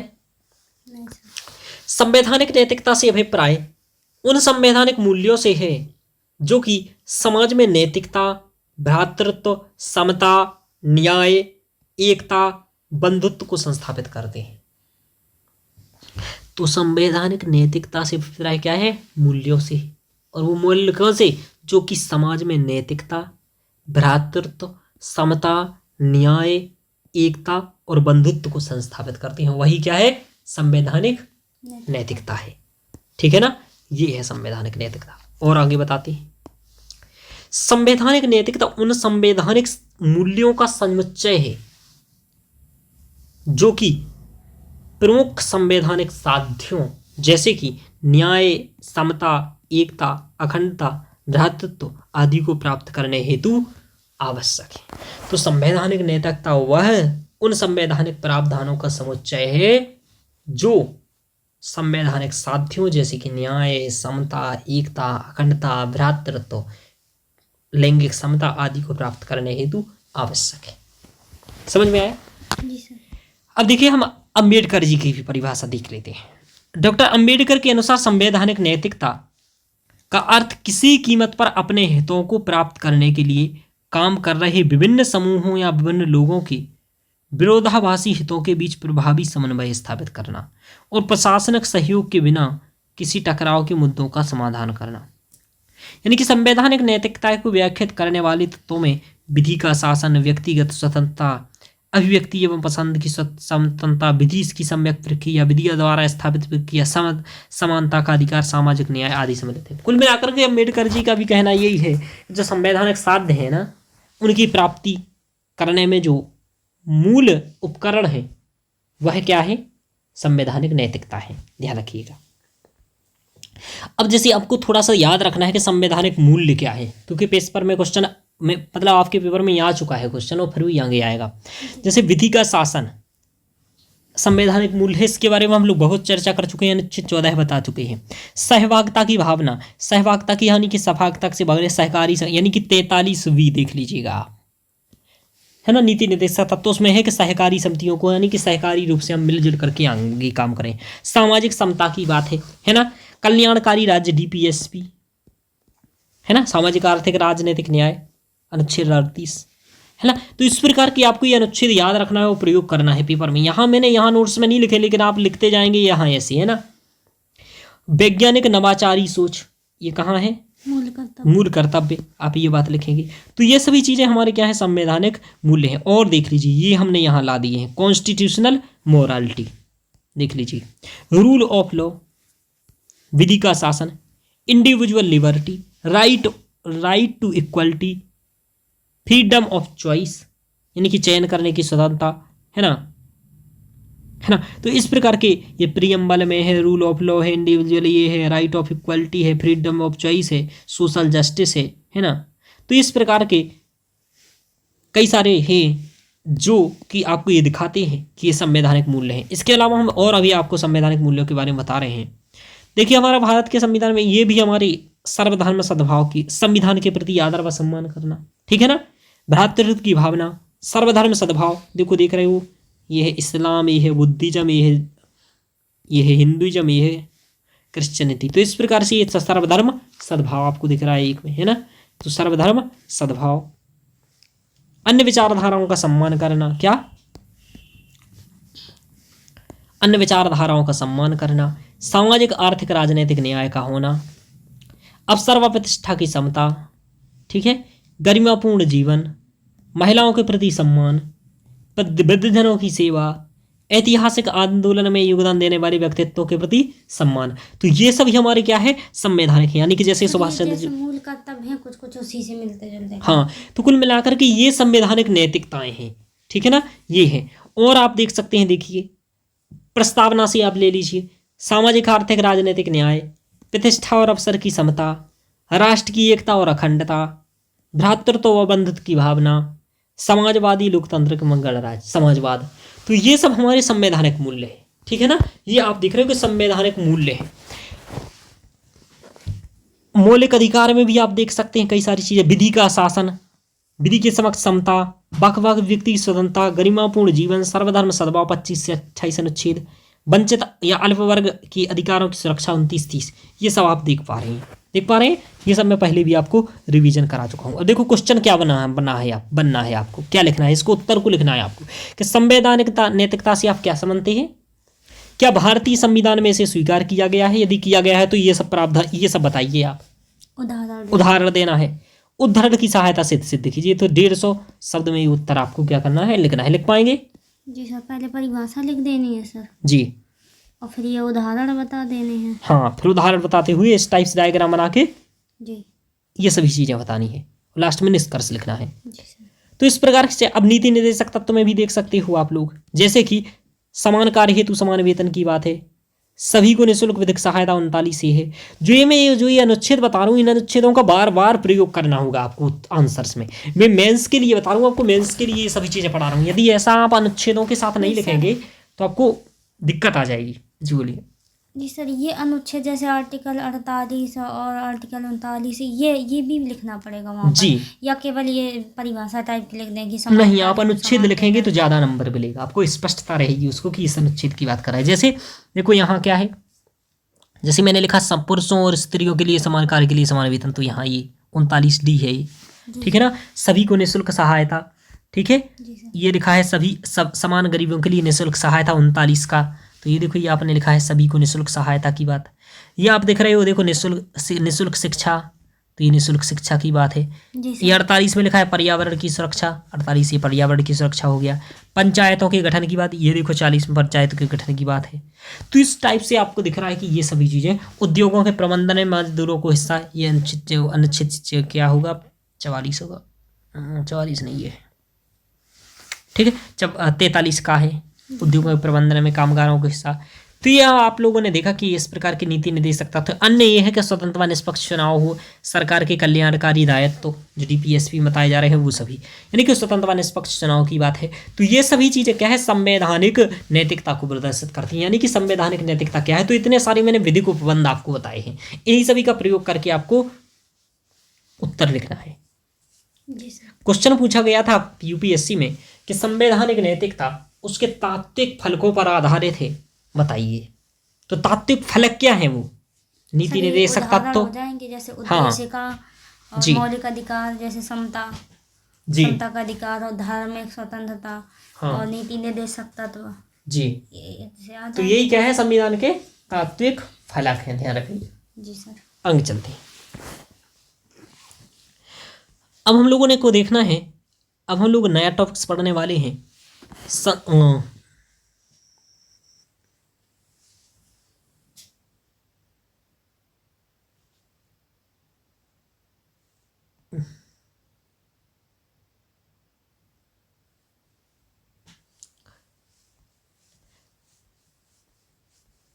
मित्रों आज के टॉपिक्स में हम इतना ही रखेंगे। इसके बाद नया टॉपिक्स, चूंकि ये नया टाइप का है, इसको हम कल से स्टार्ट करेंगे और इसको हम कल अगले लेक्चर्स में स्टार्ट करेंगे संसदात्मक व अध्यक्षात्मक सरकार के संदर्भ में। ठीक है मित्रों, ओके मित्रों, धन्यवाद। और आप लोग चैनल को सब्सक्राइब करिएगा और शेयर जरूर करिएगा यदि आप लोगों को यह अच्छा लगे तो।